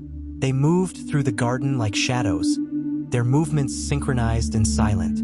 The faint sound of water trickling from the fountain masked their footsteps, but Evelyn couldn't shake the feeling that they were being watched. As they approached the mansion, the scale of Victor's operation became evident. Guards patrolled the grounds in pairs, their earpieces glowing faintly in the dark. "We'll enter through the service door," Arthur said, pointing to a narrow entrance near the back of the building. Greg pulled out a set of lockpicks, his hands surprisingly steady. "This better be worth it," he muttered as he worked. The lock clicked open after a few tense moments, and they slipped inside. The hallway beyond was dimly lit, the walls adorned with opulent paintings and sculptures. Evelyn felt a pang of anger at the display of wealth, a stark contrast to the lives Victor had ruined in his pursuit of power. "West Wing," Arthur whispered, leading the way. They navigated the mansion's labyrinthine corridors, avoiding the occasional guard and camera. Evelyn's nerves were stretched to the breaking point, but she forced herself to focus. Every step brought them closer to the ledger and to the danger that awaited them. When they reached the door to Victor's office, Arthur paused, his hand resting on the doorknob. "This is it," he said quietly. "Stay sharp." The room beyond was exactly as Evelyn had imagined, lavish and imposing. Floor-to-ceiling windows offered a view of the sprawling estate, while a massive desk dominated the center of the room. Arthur moved quickly to the safe, hidden behind a painting on the wall. "It's here," he said, pressing his hand against the biometric scanner. The scanner blinked red, a soft chime indicating a failed authentication. "Figures," Greg muttered. "Victor would have changed the authorization after you left." Arthur nodded, pulling out a small tool. "Then we do it the hard way." As he worked on bypassing the scanner, Evelyn moved to the desk, her eyes scanning the papers scattered across it. Most were mundane financial statements, meeting schedules, but one caught her attention. "Dad," she whispered, holding up a folder. "Look at this." Arthur glanced over, his brow furrowing as he read the document inside. "It's a contingency plan," he said, his voice low. "Victor's planning to shift operations overseas if Nova is compromised." Greg groaned softly, because of course he is. The man doesn't know when to quit. Arthur's tool beeped softly, and the safe clicked open. Inside was a leather-bound ledger, its pages filled with names, dates, and amounts. "This is it," Arthur said, his voice filled with both relief and urgency.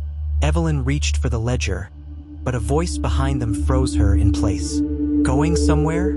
They turned to see Victor standing in the doorway, flanked by two armed guards.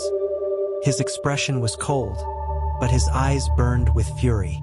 "You've been quite the nuisance," Victor said, his tone icy. "But this ends now." Evelyn's heart raced as she clutched the ledger tightly. "No, Victor," she said, her voice steady despite her fear. "This is where it begins." Victor smirked, stepping closer. "Brave words. Let's see how far they get you." Victor Harlow stepped into the room like a predator circling its prey. His icy smirk and calculated movements radiated power and menace. Evelyn gripped the ledger tightly, her pulse pounding in her ears. Arthur shifted, placing himself between Victor and Evelyn, his jaw tight with resolve. "It's over, Victor," Arthur said firmly. "We have everything we need to destroy you." Victor's smirk deepened. "Destroy me? How quaint." He gestured to the guards flanking him. "You have no idea how much power I hold. You might think you've won a small battle, but this war is far from over." One of the guards raised his weapon slightly, his stance stiff. Arthur raised a hand, signaling Evelyn and Greg to stay behind him. "We're leaving with the ledger," Arthur said, his voice steady. "And you're not going to stop us." Victor chuckled softly, shaking his head. "You're more naive than I remember, Arthur. Did you really think you could waltz into my home, steal from me, and walk out unscathed?" Evelyn's fingers tightened around the ledger, her fear threatening to consume her. But she forced herself to speak. "The truth is out there, Victor. Your time is up." Victor's gaze shifted to her, his expression darkening. "Ah, Evelyn, so much like your father, stubborn, self-righteous. But you've inherited his weakness too. You think morality and courage are enough to win against someone like me." "Enough of this," Arthur snapped. "You want me? Fine. But let them go." "No," Evelyn said sharply, stepping forward despite Arthur's attempt to hold her back. "We're not leaving without you, Dad." Victor raised an eyebrow, clearly amused. How touching. A family reunion. The tension in the room was suffocating as the standoff stretched, every second feeling like an eternity. Then, a crackling sound interrupted the silence. "Boss, we have a problem," a voice said through Victor's earpiece. Victor pressed a finger to his ear, his expression twisting into a scowl. "What is it?" "Security breach in the East Wing. Looks like the journalist made it out, and she's not alone. They've taken down 2 of our men and are heading for the perimeter." "Alice." Evelyn's heart soared with a flicker of hope.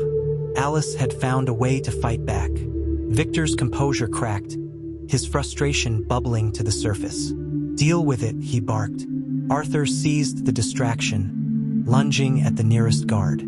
The sudden movement caught the man off guard, and the 2 tumbled to the ground in a struggle. Evelyn backed away, clutching the ledger as Greg moved to shield her. Victor stepped back, his smirk replaced by cold fury. "You'll regret this, Arthur." The second guard raised his weapon, but Greg swung a heavy paperweight from the desk, knocking the man's arm aside. The weapon clattered to the floor, and Greg kicked it out of reach. "Go!" Arthur shouted, his voice urgent as he struggled with the first guard. Evelyn hesitated, torn between her father and the mission. "Now!"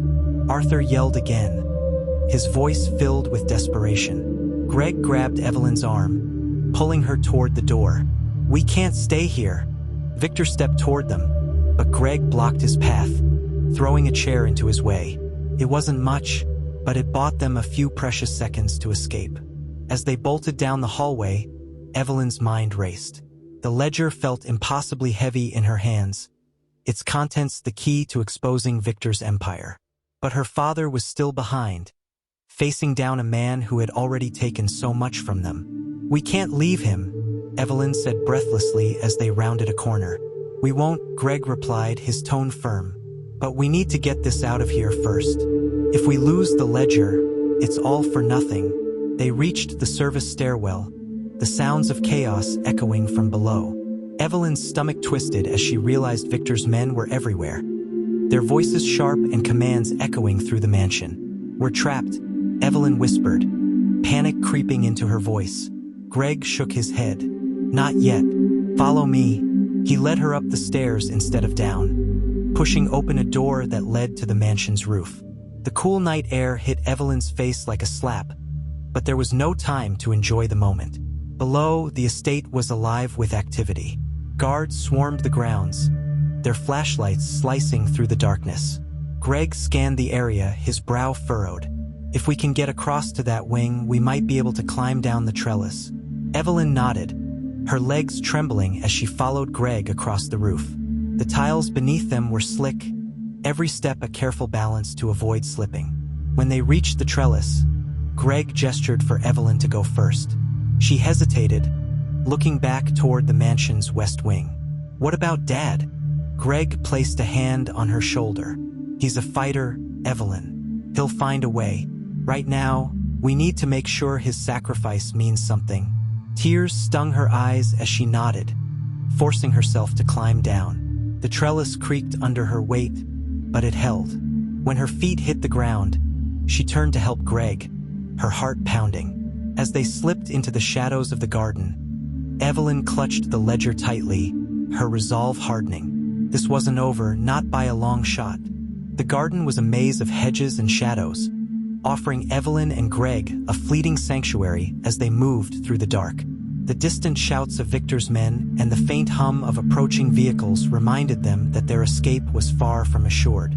Evelyn held the ledger tightly, her mind racing. Arthur was still inside, and the thought of leaving him behind gnawed at her.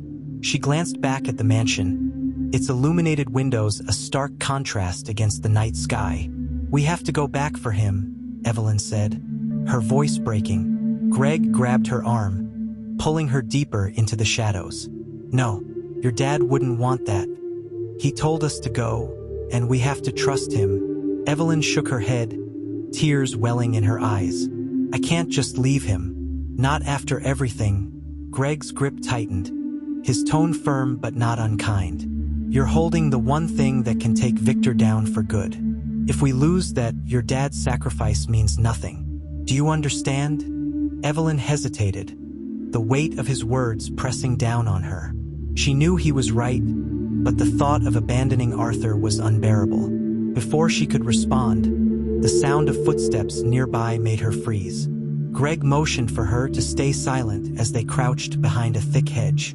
2 guards passed by, their flashlights sweeping the ground. "Any sign of them?" one asked. "Nothing yet," the other replied. "But Victor wants that ledger back at all costs. Keep looking." As the guards moved on, Evelyn exhaled shakily. "They're everywhere," she whispered. Greg nodded. "We need to find a way off this property before they lock it down completely." They pressed forward, sticking to the shadows as they made their way toward the outer wall. Evelyn's heart raced with every step, the adrenaline coursing through her, keeping her focus sharp. When they reached the wall, Greg scanned the area for any sign of motion sensors or patrols. "We'll climb over here," he said, pointing to a section partially obscured by vines. Evelyn hesitated, glancing back at the mansion one last time. Her stomach twisted with guilt, but she knew Greg was right. She couldn't let her emotions jeopardize everything they'd fought for. With Greg's help, she climbed the wall, her fingers gripping the rough stone tightly. When she reached the top, she crouched, scanning the area beyond. "It's clear," she whispered. Greg joined her a moment later, his movements slower but steady. They dropped down to the other side, landing in the dry grass of an overgrown field. Evelyn's legs trembled as she straightened, the ledger still clutched tightly against her chest. "What now?" Greg pulled out a small flashlight, shielding its beam with his hand. "There's a road about half a mile from here. If we're lucky, Alice might already have a vehicle waiting for us." They moved quickly, the sounds of the estate fading behind them as they pushed through the underbrush. Evelyn's thoughts were a whirlwind of fear and determination. Every step away from the mansion felt like a betrayal of her father, but she clung to the hope that he would find a way to escape. When they reached the road, relief washed over Evelyn as she saw the faint glow of headlights in the distance. The vehicle approached cautiously, its engine a low rumble in the quiet night. "It's Alice," Greg said, waving his flashlight to signal her. The car pulled up beside them, and Alice jumped out, her expression tense but relieved. "Thank God you're okay. Get in." Evelyn and Greg climbed into the car, and Alice sped off, her eyes darting between the road and the rearview mirror. "Did you get it?" Alice asked, glancing at Evelyn. Evelyn nodded, holding up the ledger. "We got it. But Dad," Alice's jaw tightened. "Arthur knew what he was doing. We have to trust that he'll find a way out." Evelyn stared out the window, her chest aching with guilt and fear. What if he doesn't? Alice didn't answer, her focus remaining on the road. The car sped through the darkened streets, putting as much distance as possible between them and Victor's estate. Evelyn's hands trembled as she opened the ledger, flipping through its pages. The contents were damning, names of high-profile individuals, dates, and amounts that painted a clear picture of Victor's corruption. Bribes to politicians, payoffs to law enforcement, and connections to criminal organizations, all meticulously documented. "This is it," Evelyn said softly, her voice tinged with both awe and despair. "This is everything." Alice nodded. "We'll get it to the media, to the authorities. Once this is out, Victor won't be able to hide." Greg let out a weary laugh. "I'll drink to that. If I ever feel safe enough to sit down and have a drink again." Despite the tension, Evelyn managed a small smile, but her thoughts remained on Arthur and the unresolved question of his fate. As they drove toward their next safe house, Evelyn couldn't shake the feeling that the fight was far from over. Victor might be cornered, but he wasn't defeated, and she knew he wouldn't go down without a final, desperate attempt to protect his empire. And deep down, she feared that her father might still be at the center of it all. The night stretched endlessly as Alice's car sped through the darkened streets, weaving through the outskirts of the city. Every shadow seemed alive, every passing car a potential threat. Evelyn sat in the back seat, the ledger resting on her lap.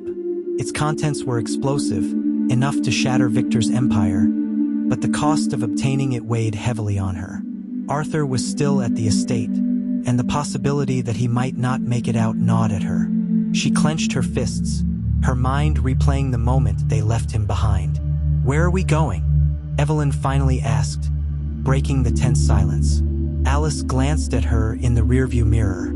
"To a safe house outside the city. It's secure, and we'll have the resources we need to get the ledger out to the right people." "And then what?"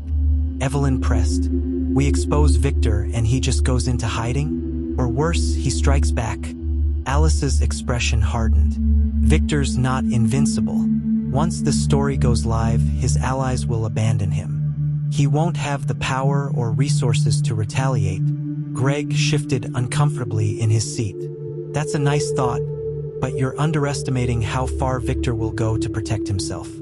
He's not the kind of man who goes down quietly." Evelyn nodded, her grip on the ledger tightening. "We need to make sure he can't recover from this. The ledger alone isn't enough. We need more." Alice frowned. "What more could we possibly need?" "The ledger exposes his entire operation." "It doesn't expose him," Evelyn said, her voice growing steadier. "Victor operates from the shadows. If we want to bring him down, we need to drag him into the light. We need undeniable proof that ties him directly to these crimes." Greg groaned. "So what? We go back to the estate? Because that sounds like suicide." Evelyn shook her head. "Not the estate. His network. If Victor's as powerful as we think, he won't rely solely on the ledger to manage his operations. There has to be a digital trail, emails, communications, something we can trace back to him." Alice's brow furrowed. "Victor's digital systems are some of the most secure in the world. We'd need someone with advanced skills to even attempt breaking into them." Greg raised a hand weakly. "I'm decent, but I'm not a miracle worker." Evelyn's mind raced. "What about Greg's contact, the one who helped us with the servers before? Could he do it?" Alice hesitated. "Maybe, but reaching out to him would be risky. Victor's probably monitoring everyone we've worked with." "We don't have a choice," Evelyn said firmly. "If we're going to finish this, we have to take that risk." Alice sighed, her grip on the wheel tightening. "I'll make the call once we're at the safe house. But you'd better be ready for what comes next." "Evelyn, this isn't going to get easier." Evelyn nodded, her resolve hardening. She knew the road ahead would be treacherous, but she also knew she couldn't stop now. When they arrived at the safe house, a small, nondescript cabin hidden deep in the woods, Alice parked the car and led them inside. The space was sparse but functional, with a few cots, a table, and a stack of outdated but usable tech equipment. Evelyn immediately set the ledger on the table, opening it to the first page. The weight of its contents felt heavier now, the implications of what they were about to do sinking in. Alice pulled out her phone, dialing quickly. The call was short and tense, her voice low as she explained their situation. When she hung up, her expression was grim. "Greg's contact will meet us tomorrow," she said, "but he's spooked. He knows Victor's reach and doesn't want to stick his neck out too far." "We'll convince him," Evelyn said, her tone firm. Greg collapsed onto one of the cots, letting out a weary sigh. "I'm just saying, the next time someone asks me to help out, remind me to run the other way." Despite the tension, Evelyn managed a small smile. "You're a better person than you think." "Greg," he waved her off. Yeah, just don't tell anyone. I've got a reputation to maintain." The room fell silent as they settled in for the night. Evelyn stared at the ledger, her mind drifting to Arthur. She couldn't help but wonder where he was, whether he was safe, or if he was still alive. As exhaustion finally pulled her into a restless sleep, Her dreams were filled with fragments of the past, Grace's laughter, her father's reassuring voice, and the looming shadow of Victor Harlow. When morning came, the air was heavy with anticipation. The contact arrived as promised, a wiry man named Vince with sharp eyes and an air of nervous energy. He scanned the room, his gaze lingering on the ledger. "This is what you wanted to show me?" he asked, his voice tinged with disbelief. Alice nodded. "It's the key to taking Victor down. But we need access to his digital network to complete the picture." Vince frowned. "You're asking for the impossible. Victor's systems are locked tighter than Fort Knox. If I even try to access them, he'll know immediately. That's a risk we're willing to take," Evelyn said, stepping forward. "This isn't just about taking him down. It's about preventing him from hurting anyone else. Please." Vince studied her for a long moment before sighing. "You've got guts, I'll give you that. Fine, I'll help. But if this goes south, we're all on our own." Evelyn nodded. "That's a risk I'm willing to take." As Vince set up his equipment, Evelyn felt a mix of fear and hope. The final pieces of their plan were falling into place, but she knew the danger was far from over. Victor Harlow wasn't just a man. He was a force, and forces like his didn't fall quietly. The safe house was charged with an uneasy tension as Vince worked tirelessly on his laptop, the glow from the screen casting sharp shadows on his face. His fingers flew over the keyboard, tapping out commands that Evelyn didn't understand but knew were crucial. The small room was silent except for the hum of the old tech equipment and the faint rustle of leaves outside. Evelyn stood by the window, her eyes scanning the dense forest for any sign of movement. Alice paced near the door, her phone clutched tightly in her hand as she awaited updates from her media contacts. Greg sat slumped at the table, nervously fiddling with a pen. "How's it going?" Evelyn finally asked, breaking the tense silence. Vince didn't look up. "Victor's system is impressive. He's got layers of encryption, proxy servers, and redundant firewalls. Whoever built this knew what they were doing. Can you break through?" Alice asked, stopping mid-pace. Vince let out a sharp exhale. "I can try, but if I trip any alarms, we'll have the full weight of Victor's security team on us in seconds." Evelyn's stomach twisted. "What happens if they find us here?" Vince shrugged. "Then we're screwed." "Comforting," Greg muttered, earning a glare from Alice. Evelyn stepped closer to Vince, her voice steady despite the fear tightening her chest. "We have to try. Victor has spent years hiding behind systems like this, using them to hurt people and protect himself.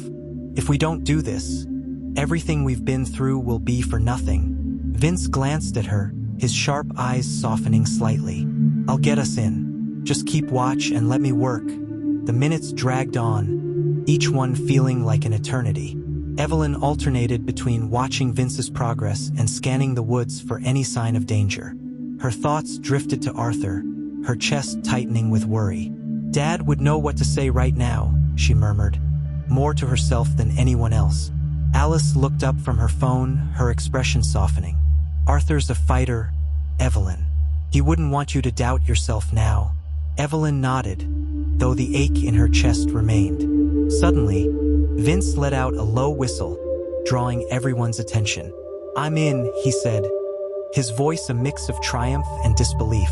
Alice moved to his side, her eyes scanning the screen. "What do you see?"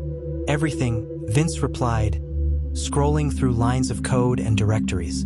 "Emails, financial records, even surveillance footage. It's all here." Evelyn leaned over his shoulder, her heart racing as she saw the data spilling across the screen. "Can you find something that ties him directly to the crimes in the ledger?" Vince nodded. "Give me a minute." The room fell silent again as Vince searched, his fingers moving faster than ever. Evelyn's pulse quickened as the magnitude of their breakthrough sank in. "I've got it," Vince said finally, his voice filled with urgency. He pulled up a folder labeled Top-Level Directives. Inside were documents detailing Victor's involvement in bribes, blackmail, and covert operations. One file in particular caught Evelyn's eye. Operation Nova, Phase 3. "What's that?" she asked, pointing to the file. Vince opened it, revealing a series of emails and schematics outlining a plan to expand Nova's capabilities. Among them were explicit instructions from Victor to use Nova as leverage against rival corporations and government entities. "This is it," Alice said, her voice barely above a whisper. "This is the smoking gun." Before they could celebrate, a loud bang echoed outside, followed by the sound of tires screeching to a halt. Evelyn's blood ran cold as she saw headlights cutting through the trees. "They found us," Alice said, her voice sharp. Greg bolted to the window, his face pale. "How? I thought this place was off the grid." Vince cursed under his breath. "I must have tripped something in the system." They traced the signal. Alice grabbed the laptop, shoving it into Evelyn's hands. "We need to move. Now!" The group scrambled to gather their things, the sound of approaching footsteps growing louder. Evelyn's heart pounded as she clutched the laptop and the ledger, her mind racing with fear and determination. "Through the back," Alice said, motioning toward a narrow door. They slipped out into the cool night air, the forest offering a brief refuge. Evelyn's legs burned as she ran, the weight of the laptop and ledger slowing her down. Greg stumbled beside her, his breathing labored. "Keep moving," Alice urged, her voice low but firm. Behind them, the sound of voices and snapping twigs grew louder. Evelyn's chest tightened as she realized how close their pursuers were. "Over here," Vince whispered, leading them toward a rocky outcrop. The group huddled behind the rocks, their breathing ragged as they tried to stay quiet. Evelyn's fingers tightened around the ledger, the weight of their mission pressing down on her. The voices grew closer, flashlights cutting through the darkness. Evelyn's pulse thundered in her ears as she crouched lower, willing herself to disappear into the shadows. Suddenly, the beam of a flashlight landed near their hiding spot. Evelyn's breath caught as a figure moved closer, their footsteps crunching against the leaves. Alice reached for a makeshift weapon, a heavy branch lying nearby, but before she could act, a new sound broke through the tension. The roar of an engine. Evelyn turned to see another vehicle speeding toward them, its headlights blazing. The figures in the forest froze, their attention shifting to the newcomer. The car skidded to a stop, and a familiar voice shouted, "Get in!" Evelyn's heart leapt as she saw Arthur in the driver's seat, his expression grim but determined. "Dad!" she cried, bolting toward the car. The group piled in, and Arthur slammed on the gas, the tires kicking up dirt as they sped away. "How did you find us?" Evelyn asked, her voice breathless. "I never stopped looking," Arthur replied, his gaze fixed on the road ahead. "Now let's finish this." As the car tore through the forest, Evelyn clutched the laptop and ledger tightly. The final confrontation with Victor was coming, and she was ready. The car hurtled through the forest, branches scraping against its sides as Arthur maneuvered with precision. The tension inside was palpable, but Evelyn felt a flicker of hope for the first time in what felt like days. Her father's presence was like a lifeline, grounding her in the chaos. "We can't keep running," Evelyn said, clutching the laptop and ledger. "We have everything we need to expose him. It's time to make our move." Arthur nodded, his gaze fixed on the road ahead. "Agreed. But Victor's not going to go down quietly. We'll need to be smart about how we do this." Alice leaned forward from the back seat. "The files are already in the hands of my media contacts. They're preparing to publish, but if Victor gets to them before it goes live, he'll bury the story." "Then we make sure he doesn't," Arthur said firmly. As the car emerged from the forest and onto a desolate stretch of road, Evelyn's phone buzzed in her pocket.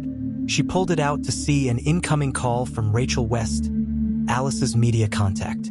"Rachel," Evelyn answered, her voice tight with urgency.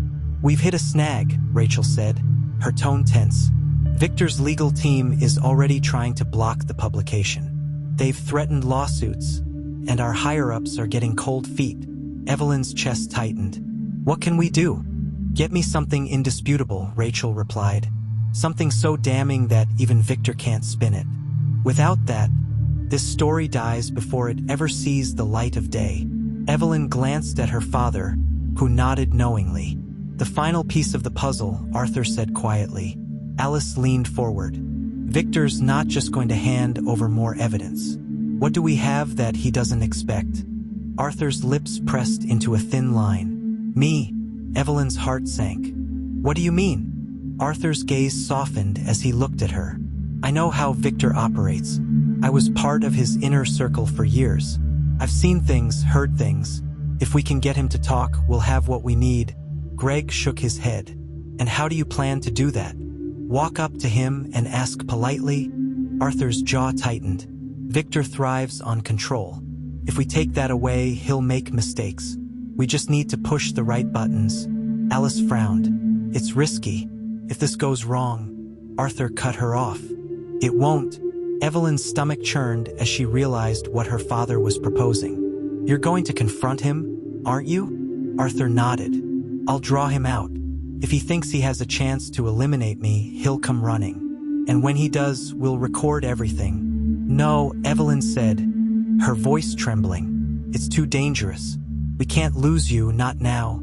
Arthur reached over, placing a reassuring hand on hers. This is the only way, Evelyn. If we want to stop Victor for good, we have to take this risk.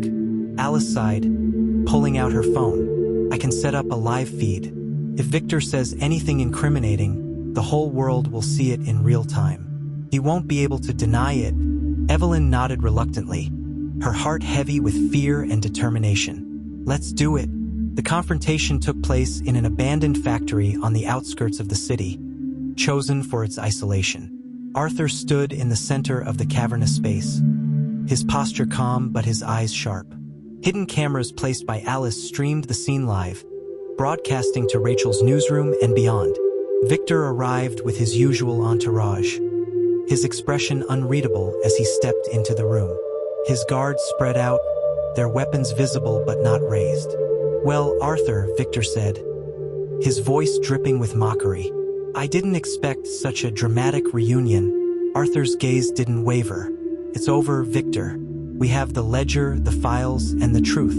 You can't hide anymore. Victor chuckled softly, shaking his head. You always were the idealist. Do you really think exposing me will change anything? My network is vast, my resources unlimited. You've achieved nothing. Evelyn watched from a hidden corner, her hands trembling as she held the laptop streaming the feed. Her father's words echoed in her ears. Arthur stepped closer to Victor, his voice steady. You're wrong. People are watching, Victor. They're seeing the man you really are. Every lie, every crime. It's all out there now. Victor's smirk faltered for the first time, a flicker of uncertainty crossing his face. And what about you, Arthur? You were complicit in all of it. Do you think the world will forgive you so easily? Arthur's expression softened. I don't care about forgiveness. I care about doing what's right. Victor's composure cracked. You think you're better than me? You were just as ruthless, just as ambitious. Don't pretend you're some hero. Arthur took another step forward. Maybe I'm not, but I can live with myself knowing I did everything I could to stop you. The tension in the room was electric as Victor's fury boiled over. You think you've won? You have no idea what you're dealing with. My reach ends here, Arthur interrupted. Victor's guards shifted uneasily, their gazes darting between their boss and Arthur. The live feed captured every moment. Victor's anger and desperation laid bare for the world to see. Finally, Victor stepped back, his shoulders slumping in defeat. You'll regret this, he said, his voice a venomous whisper. Arthur nodded. Maybe, but you'll face justice. At that moment, police sirens echoed in the distance, growing louder with each passing second. Alice's voice crackled through Evelyn's earpiece. The authorities are on their way. We did it. Victor's guards hesitated before lowering their weapons, knowing the fight was over. Evelyn emerged from her hiding spot, tears streaming down her face as she ran to her father. He pulled her into a tight embrace, his voice steady. It's done, Evelyn. It's finally done. The broadcast of Victor's confrontation went viral, his empire crumbling under the weight of public scrutiny. The files, the ledger, and Arthur's testimony ensured he would face the consequences of his actions. As the dust settled, Evelyn stood with her father, Alice, and Greg outside the courthouse where Victor had been formally charged. For the first time in years, she felt a sense of peace. They had won, not just for themselves, but for everyone Victor had hurt. Mom would be proud, Evelyn said softly, her gaze lifting to the clear blue sky. Arthur smiled, his arm around her shoulders. She would be, and so am I,